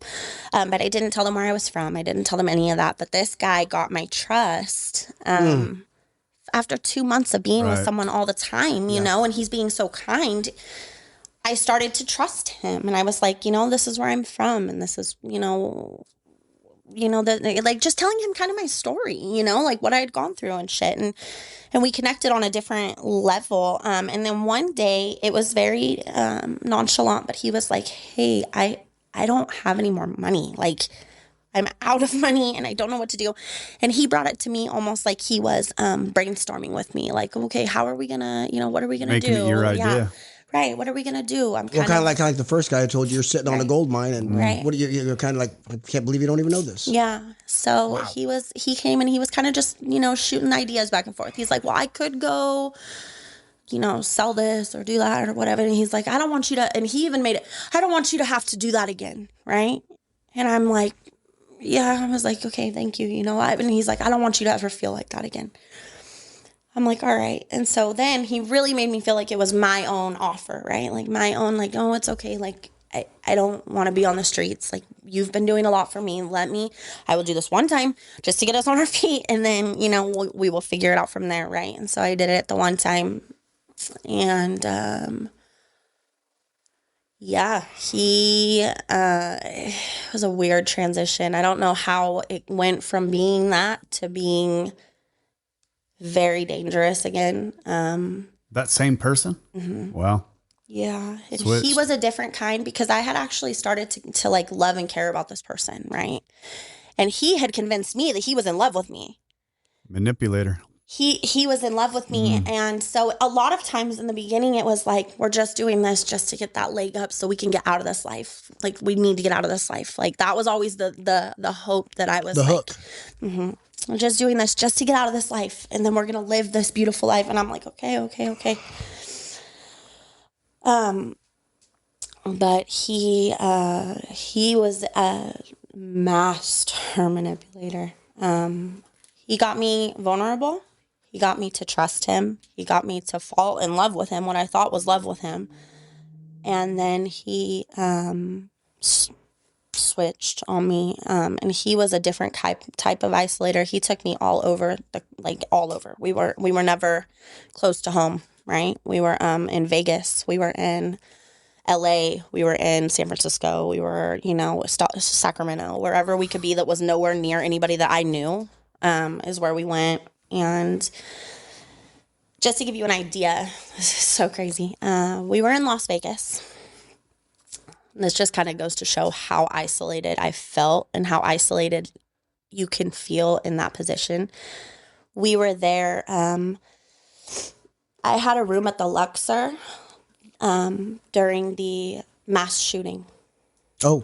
At the Mandalay Bay. The Jason Aldean concert at Mandalay Bay. I didn't even know it had happened. And I was at a hotel within like a couple of blocks of it. And I was so focused in on trying not to get beat to death, right? Trying to appease this person that is absolutely just terrifying. Even conversations I would have with people were so superficial at this point that they'd never got into any sort of depth because I was so scared to say the wrong thing or do the wrong thing or because he always had this like way of making me feel like he was watching me no matter where he was. He did enough just to make me feel like I always had eyes on me, so I was too scared to ever even try to do anything or anything, And that night, I remember hearing a lot of sirens. And he would get mass paranoia. Methamphetamines. He thought I had called the cops on him, so I almost died that night. Because he thought the cops were coming for him. Because of me. Yeah. And I was there for a few more days. Never knew that it even happened until like months later, after I finally, kind of broke free.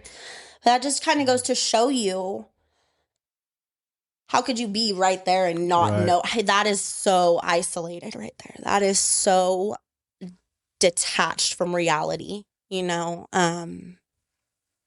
which is why it just felt so unreachable to get out of that situation, So how did you get out of that?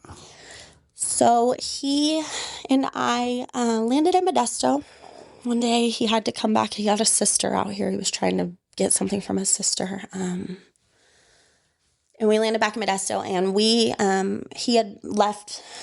I don't remember. We didn't have a room. We were kind of struggling. And he basically left to go somewhere. So him and I were split up, and I didn't have a phone because I of course, why would I have, he would never let me have a phone, right? Of course. So we got split up, and I ended up going over to a hotel and getting a room. And he apparently, in another one of his paranoias, thought that I had a room at a different hotel. He had brandished a firearm at the hotel, thinking I was in the room. And he got arrested. And I didn't immediately run because I was like, I'm terrified. I mean, and where do you go? And where do I go? I was scared. I was really scared. But then I was also in drug court at this time in my life. I had caught a charge for false impersonation. I had spent 12 days in jail under someone else's name. Random fact. I caught a false impersonation charge, and so I got drug court for it because it was like, obviously drugs kind of made me make that terrible decision. And I was attending drug court. So one of the days when I went into drug court, he had real court. And this is when drug court used to still be right across the street from the courthouse. Right. And so I went straight from drug court and I went in there to see where he stood in his trial because I wanted to know exactly, like, if he was going to be in there long enough for me to run, I was going to run. I didn't give a shit about drug court. I didn't give a shit about what I was leaving behind. I could not care less. I was getting the fuck away. And I went in there and he was getting held. He got brought in on the looking crazy, the chair with the thing and the face mask and all that crap, spit mask. Yeah, he was looking insane. And they brought him in and they continued to push it because he needed to see a psychiatrist to see if he was mentally competent to stand trial. And I knew that process took a minute. And so I went back to the hotel room that I had. I grabbed my stuff and I left. And I'm not going to go into much detail about where I went or anything. You left. I left. Perfect. I left and I never looked back. And I was very lucky to have found a place where I was able to finally catch a break and get my life on straight, And so I got off of the heroin at this point. The meth continued. And this was in, I think, 2018, 17 or 18. The meth continued for lots of reasons, partially because I was telling myself that I kind of needed it to continue to push on. But in reality, now looking back, I think it was my only way of coping. I was happy to be off the heroin, but that was the only way that I could feel safe to continue to run from this person at the time. Because it kind of made me forget about all of that. As soon as I would start to sober up, the fear of like this man getting out and finding me would start to sink back in. So I stayed high. And I continued to do everything that I continued to do. I got a job. Were you in Modesto? No, I was in Escalon at this point. Okay. Mm-hmm. Yeah, I got a job. I was doing, normal people things, paying my taxes. And I was like back to living kind of normal again, and safe and saving some money up and doing things that I needed to do. And as time went on, this person that used to be so scary and so big was no longer big and scary. He just kept getting a little bit smaller. Yep. And I started to be like, wow, like I'm going to be okay. He's not going to come after me. Even if he does, I'm not scared of him the way that I was, but I was still dealing with a lot of PTSD type things. So, but that didn't really start happening until quite a while down the road. I think the fear of him, the immediate fear of danger kept me out of that PTSD for some time. When I started to notice the PTSD sort of kick in was after I met a guy. I met a guy, right? And we got involved and I got pregnant again. I didn't know I was pregnant until I was in labor. Random fact. Yeah. That whole show, I didn't know I was pregnant. Yeah, I'd always thought it was bullshit. It's not. I had something called endometriosis growing up. Very irregular, not to get like too in depth, but I was my like monthly stuff was super irregular. I would go 9 months without having anything, and then it was not irregular for me to like not have a whole lot of periods, normalcy with my body, right? And so I hadn't had a period. I lost a ton of weight. I didn't gain weight. I had started working at a gym. I was cleaning a gym, so I got a free gym membership. So I started working out, right? And I lost weight. And she didn't move. Or if she did, I, thought it was like gas or something. I didn't get swollen feet. None of the telltale signs that I had when I had my son, not a single one came with my daughter. And so I went to the hospital and I went into the emergency room because I thought my endometriosis was coming back because it was this kind of the similar type of pain. And I got in there and they were like, okay, well, let's take you back to ultra, see what we can see if you have a cyst, if it's, what we can see on the ultrasound. And I went back there with the doctor. The doctor looked at me and I've never seen the color drain out of someone's face, right? I watched the color drain out of the ultrasound technician's face. And I was like, what's going on? And she's like, well, you're going to have to wait for the doctor. I can't tell you anything. Like, you're going to have to wait for doctor. And I'm like, no, what's going on? And she wouldn't tell me. And I got back in the room.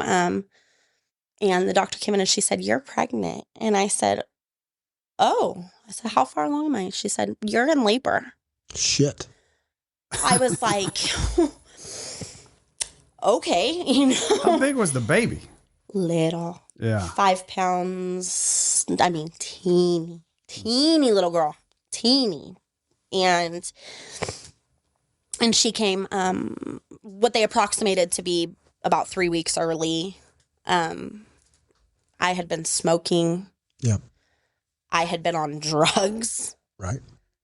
I had not taken prenatal vitamins. I had not seen a doctor. I had not done. Why would you? You didn't know.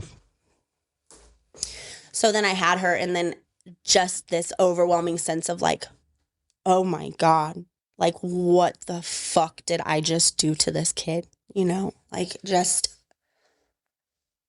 guilt, love. I was like just immediately in love, but so guilty. I didn't have a car seat to take her home in. I didn't have anything at home for her. We didn't have clothes. We didn't have anything. And I was like, okay, so just very, very, very,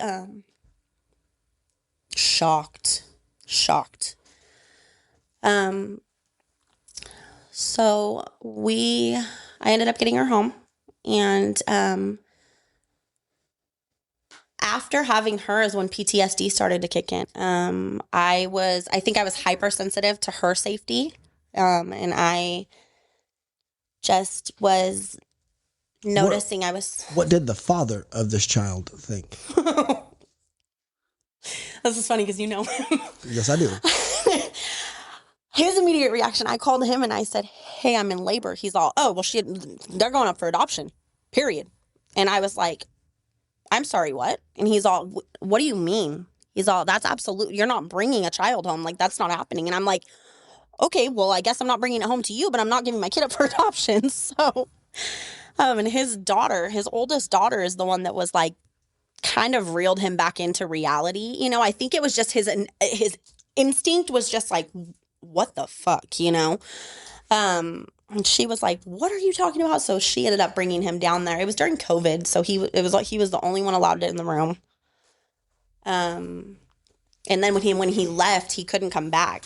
Like once they left, and he had to go get a car seat and shit. And so like I was there by myself with her for, the first day. Yeah, his reaction was not the greatest. Right. And so I was like, well, it is what it is, I got her home, and that little girl I was just so, I think I had seen so much in my life at that point, and knowing she was a little girl, it was different. Like, I just became so aware of all of these traumas I hadn't worked through. I had just pushed aside,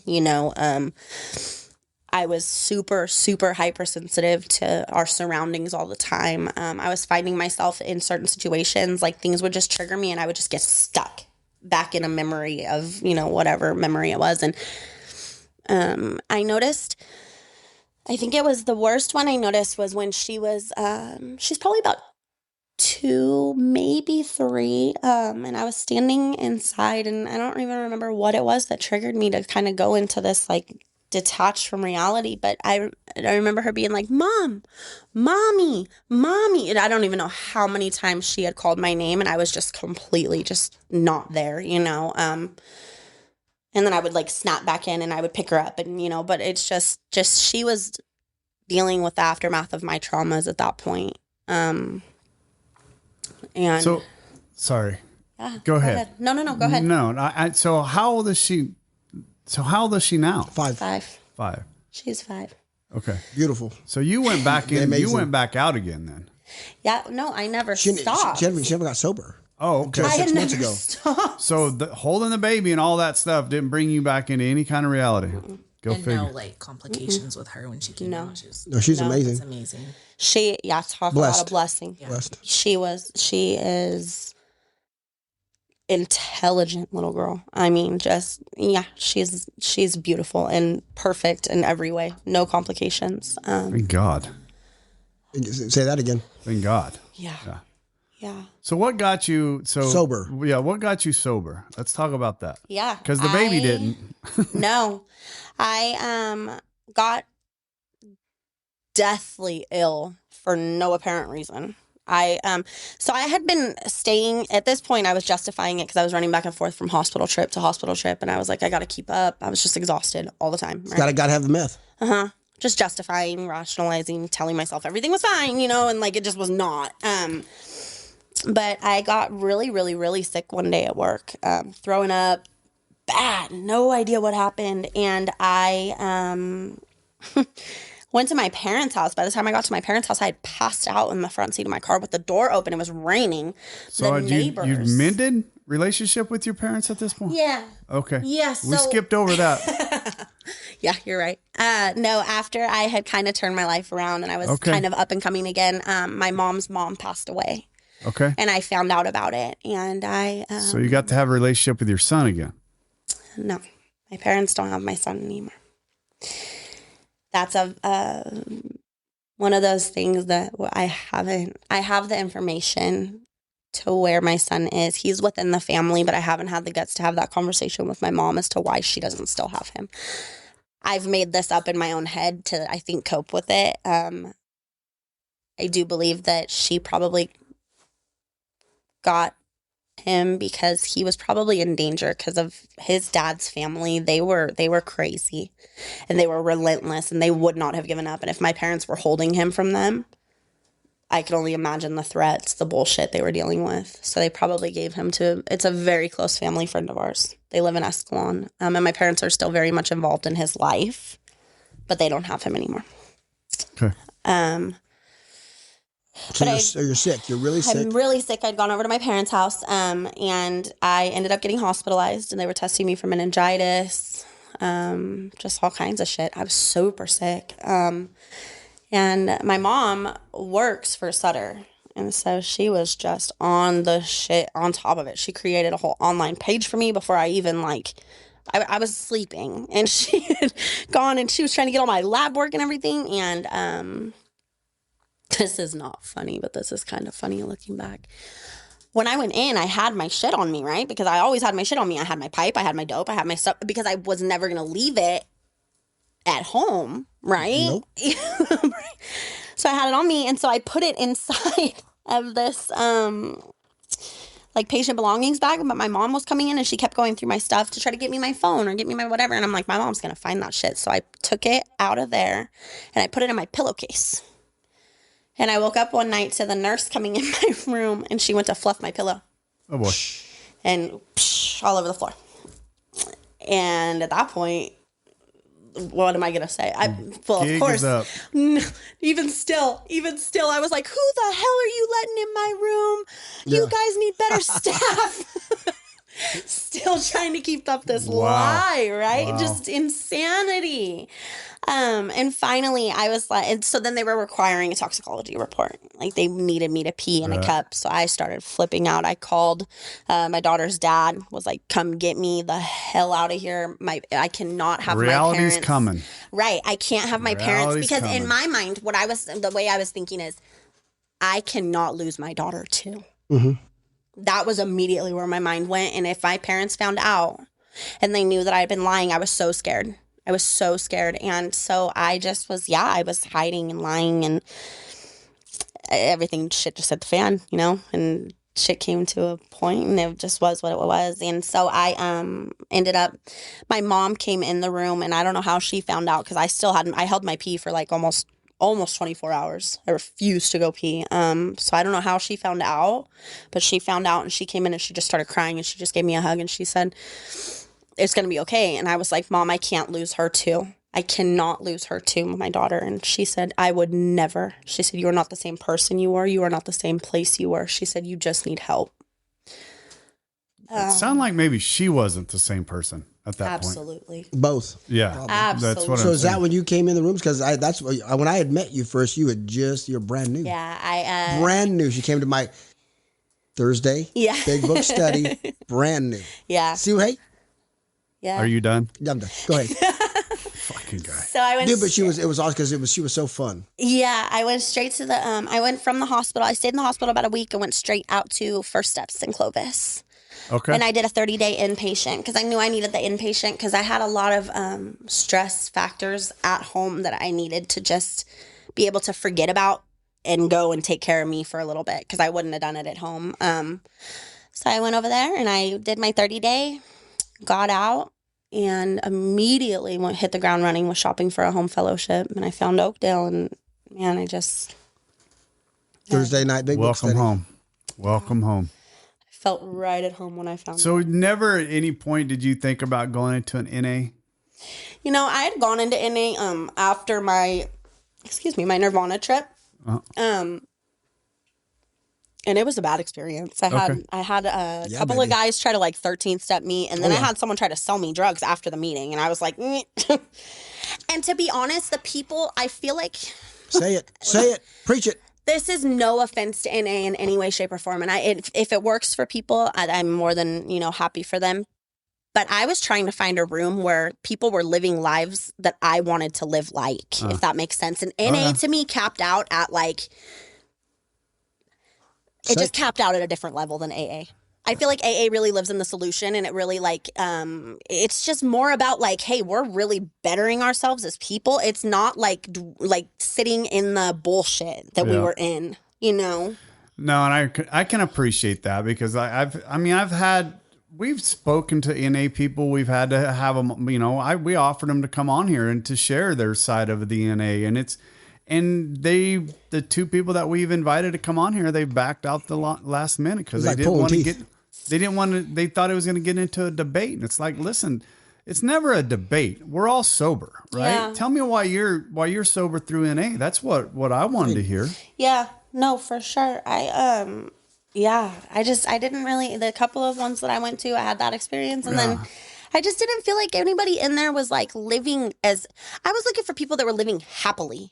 And I didn't get that vibe. And it could have just been the one I went to, Yeah. I mean, it could, it doesn't matter. The thing is you're in recovery and you're in a good place and you're happy there, right? Exactly. Whether that's NA, AA, fucking goat farm, it doesn't matter. Because when she came in, because I was there the first day she came in, was it my Thursday night big book study? One of those. Anyway, but she was ready to do it. I mean, she's willing. She had the willingness, the desire. We talked about that before. That you can't do anything without it, no matter where you go. Before we started recording, your willingness was just wide open. That's why you were saying your first sponsor, you needed to go. Yeah. I mean, I was the same way when I first met Rob. I needed to go, and my sponsor just wasn't doing it. Right. And I had to do something different. And that different was getting a different sponsor. And you had to do the same thing. Yeah, I had that window of willingness was closing for me. And it happens quickly. Yeah. It was closing for me, and I felt it happening. And that's when I really got scared because I was like, wow, I'm going to run out of these rooms if I don't fucking get someone that's going to help me right now. You know? Thank you, Christy. I know that feeling. But Christy had the same thing. Right. She took action. Yeah. We did it. Yeah. And so she sees that. Yeah. Man, Christy. And she's had a life. She's amazing. Absolutely. She's had a life. Absolutely. I never told Christy story. anything that, when we guys went have a lot of similarities. We do. Yeah. It's funny how God works and puts things We do. Well, and I loved Christy from the very first meeting I went to, but I didn't think she was sponsoring. And I don't know. I don't know why I didn't ask, but I was just kind of more Christy was my buddy. Christy was my friend immediately, but I just didn't think to ask her to sponsor me. And then whenever I got jealous because I heard she was sponsoring another lady, another girl. And I'm like, oh, you sponsor? And I'm like, hey. And so I kind of jumped in. I was her second line. And it's funny that you guys look a lot alike too. That's the funny thing about it. And, anyways, well, they have the same light. The same light to them, for sure. And you're going to help her. You probably get him because she loves to get involved with the dances and she loves all that extracurricular stuff. Oh, yeah, I'm there for it. I told her next year prom committee, I'm on it, period. Nice. So anything else you want to bring up in there? Anything else you want to bring up? There's something I want to know. Yeah. How did I get this? Yes. Nothing to do with any of the stories I just told shit. you. No, well, it did have to do with drugs for sure. Did you fall down? Yeah. Do you know Jacob Myers? Yeah. You know the giant rope swing that's just up the rope? Just up the river, yeah. Well, it used to be until my dad cut it down. Yeah, we used to go on it all the time. We would like go. It was like a regular thing to do. And one day I had a weird feeling about it. And the guy that I was dating, the first guy that his dad was a meth head or whatever, kicked a rock and he's all, go. He was standing up at the top on High Street and he kicked a rock and the rock came straight for me and I went face first down that whole cliff. That was nasty. This hand was touching this elbow. Oh. They have a case study on me. I have all metal. I don't have bones from like here to here. It's all metal. Otherwise, I would have been an amputee. It was crazy. Crazy story. Can I ask you a personal question? Yeah. And this may get too deep. And if it is, tell me. Well, it's a little different. Feeling the love of a man, is that something that you've been able to get past? No. Okay. So I went for someone that, and I haven't said his name, so I can say this. I went for someone that is completely emotionally unavailable. Okay. I have never been able to. Now maybe, but I had to get to a point where I was okay with if it did happen or if it didn't happen. I was okay. Right. I wasn't going to try to force anything to come about, and I certainly wasn't going to. I feel like if something falls in my lap, fantastic. If not, I'm happy. Okay. Like I am okay. Good for you. You know. Good for you. Yeah. You're not chasing it. No. And I don't. Your sobriety is good enough right now. Absolutely. My sobriety and my relationship that's building with my daughter is huge right now. And that's really my main focal point. I don't feel like I need to complicate it with You're anyone. going to school, aren't you? No, I'm not going to school right now. Okay. But I did just have, I just had a interview at the Lakes Treatment Center and I got a job offer. So I might take it. Doing? The Lakes, buddy. Just resident assistant. It's an entry-level position. Right. But her and I had a conversation and I told her, I said, look, I can start out at entry level, but I have to be able to support me and my daughter. You know, I can't stay at entry level. Right. That's not what I'm looking for. So her and I had a really good conversation and she was really excited to at least get my foot in the door, you know, kind of go from there. Right. So, I mean, I would love to do that. I drive by there every day. Yeah, it's beautiful. Going from Table Mountain to going from plant to plant. That's my background. Beautiful out there. Yeah, they're spoiled rotten. Yeah, they are. Yeah. They get spoiled rotten. All right. Well, what? Nothing, Dad. I'm good. You started to say something. No, I didn't. Oh my God, Stephanie, that was a joy. I appreciate it. Thank you for doing that for us. Right, the listeners. If you want to reach out to Stephanie, you can always reach out to us. That was painful. I have a daughter right now in college. It's brutal for me to listen to. It's brutal for me to listen to the fact that and you know what? You guys said something before, and I wanted to bring this up too. You said something before we started recording that Vintage Fair is a real hot spot for. Can you explain sex that? Trafficking. Can you explain that a little bit more? Me? Yeah. So Vintage, you know, I don't want to scare you guys because you guys are both fathers of girls that are. This is knowledge. This is learning. My wife's into this. Right. I wouldn't pinpoint any one location. When I say that this is everywhere, it is everywhere. Yeah. It's in Waterford. It's in Riverbank. It is anywhere you look. And it's unfortunate because it's hard to get a handle on it from a law enforcement perspective because if you would have seen any one of my online postings, I would have 100% looked like a willing participant, right? And you would have came to my door and you would have never known that I was scared shitless because I couldn't do that because then I wouldn't get your money. I couldn't give it to him and I would have got my ass beat, right? So all these men are paying into an industry that they think is completely by choice and innocent and, you know, whatever. Like they think it's just like a good time. But the reality is there are so few that are on there by choice, you know, and there's so many that are underage and there's so many that are, you know, it is a very, very dark industry, That's sad. And it's happening everywhere. And what makes Vintage Fair what makes me... It's right by the freeway. Yeah. They grab them, freeway, they're gone. Many directions. 100%. What scares me is your story about your background and your family that you really had. You really had... You're my daughter. Yeah. You raised like my daughter. Yeah. By all rights, you had a great upbringing. Absolutely. You didn't have any brokenness. You didn't... Nothing. Oh, you know the other question, what about your real dad? So he's passed from cirrhosis of the liver. Fairly recently. I just found that out, actually. My mom and I were having a conversation one day. She said that he had reached out and he had wanted to get back in contact with me. And my mom was really not sure how to handle it because she said, I didn't know where you were mentally. I didn't know if you could handle that. Gotcha. So that was just couple years ago. But he passed. But yeah, no, upbringing was yeah. I think that's the part that's scary. Right. This drug, everything. Anybody. So, and absolutely the drugs, and specifically the industry, I was the perfect target. Yep. They don't go after girls that were raised in the streets that wouldn't call their bullshit on them, you know? It's sad, but that's they had leverage with you. 100%. And I was so naive. And just lacked any sense of street smarts, and I trusted people, and all of those things that you don't find for people that are street smart, you know. That's the unfortunate part about it, is the women that are being targeted are girls like me. Right. You know, are women like your guys' daughters. Like, and a lot of online. Online is the really scary part right now. I mean, is this like, again, I'm not on any social media. Is this like the dark web stuff that you hear about? I don't know. No. This is happening right out in the open, brother. Yeah, this is happening right on, this is happening on, what's that? Oh, gosh. It's like a gaming chat room platform. I don't do gaming, but it's Discord. I don't know. It's just a chat room platform, right? And they are like for people to play games. But they are grooming young women. I just met, and I'm not going to go into detail again, of course, but I met with a young girl last week that was absolutely getting groomed to be sex trafficked and had no clue. Wow. She's 16. Did you help her? Yeah. Well, yeah. I'm as best I can. I got you. What? And I mean, I don't fully understand, but like, what's the difference between prostitution and sex trafficking? Sex trafficking is absolutely, you are being forced.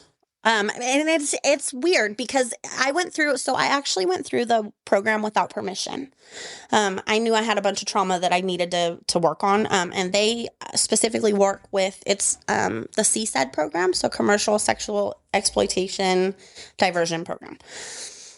I learned a lot in there. So they would even consider, they call it the game, right? So the game is anyone that is selling sex, right? Commercially, right? And so the traffickers, they categorize them in a lot of different forms. So there is the different types of pimp. There's the boyfriend pimp, which would have been like my third one. There is the gorilla pimp, which would have been like my second one. There is the, I don't remember all of the names, but there's a lot of different ways that people go about manipulating women into doing this. But they also have different streams of influence. They have the media. Like, let's be honest. You listen to like Cardi B's songs or anyone, you listen to this stuff and it's like encouraging women to like do these things and normalizing it, And so I don't know that there's, I guess, prostitution versus sex trafficking. I don't know.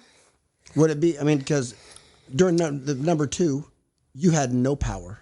You were getting none of the cut. You were just the, I was just the moneymaker. Yeah. I was literally going to use the first one. You were doing it for yourself. The first one was would be more prostitution. The second 2 would be more sex trafficking. Yeah. And that's what I would have said until I went into that class and they said even the first one from a like a justice standpoint would have been considered trafficking because that gentleman had planted that seed. That would still get him in trouble in the face of the law. But the other 2, you were kind of just a commodity. The other 2, I was just, like a object, essentially, yeah.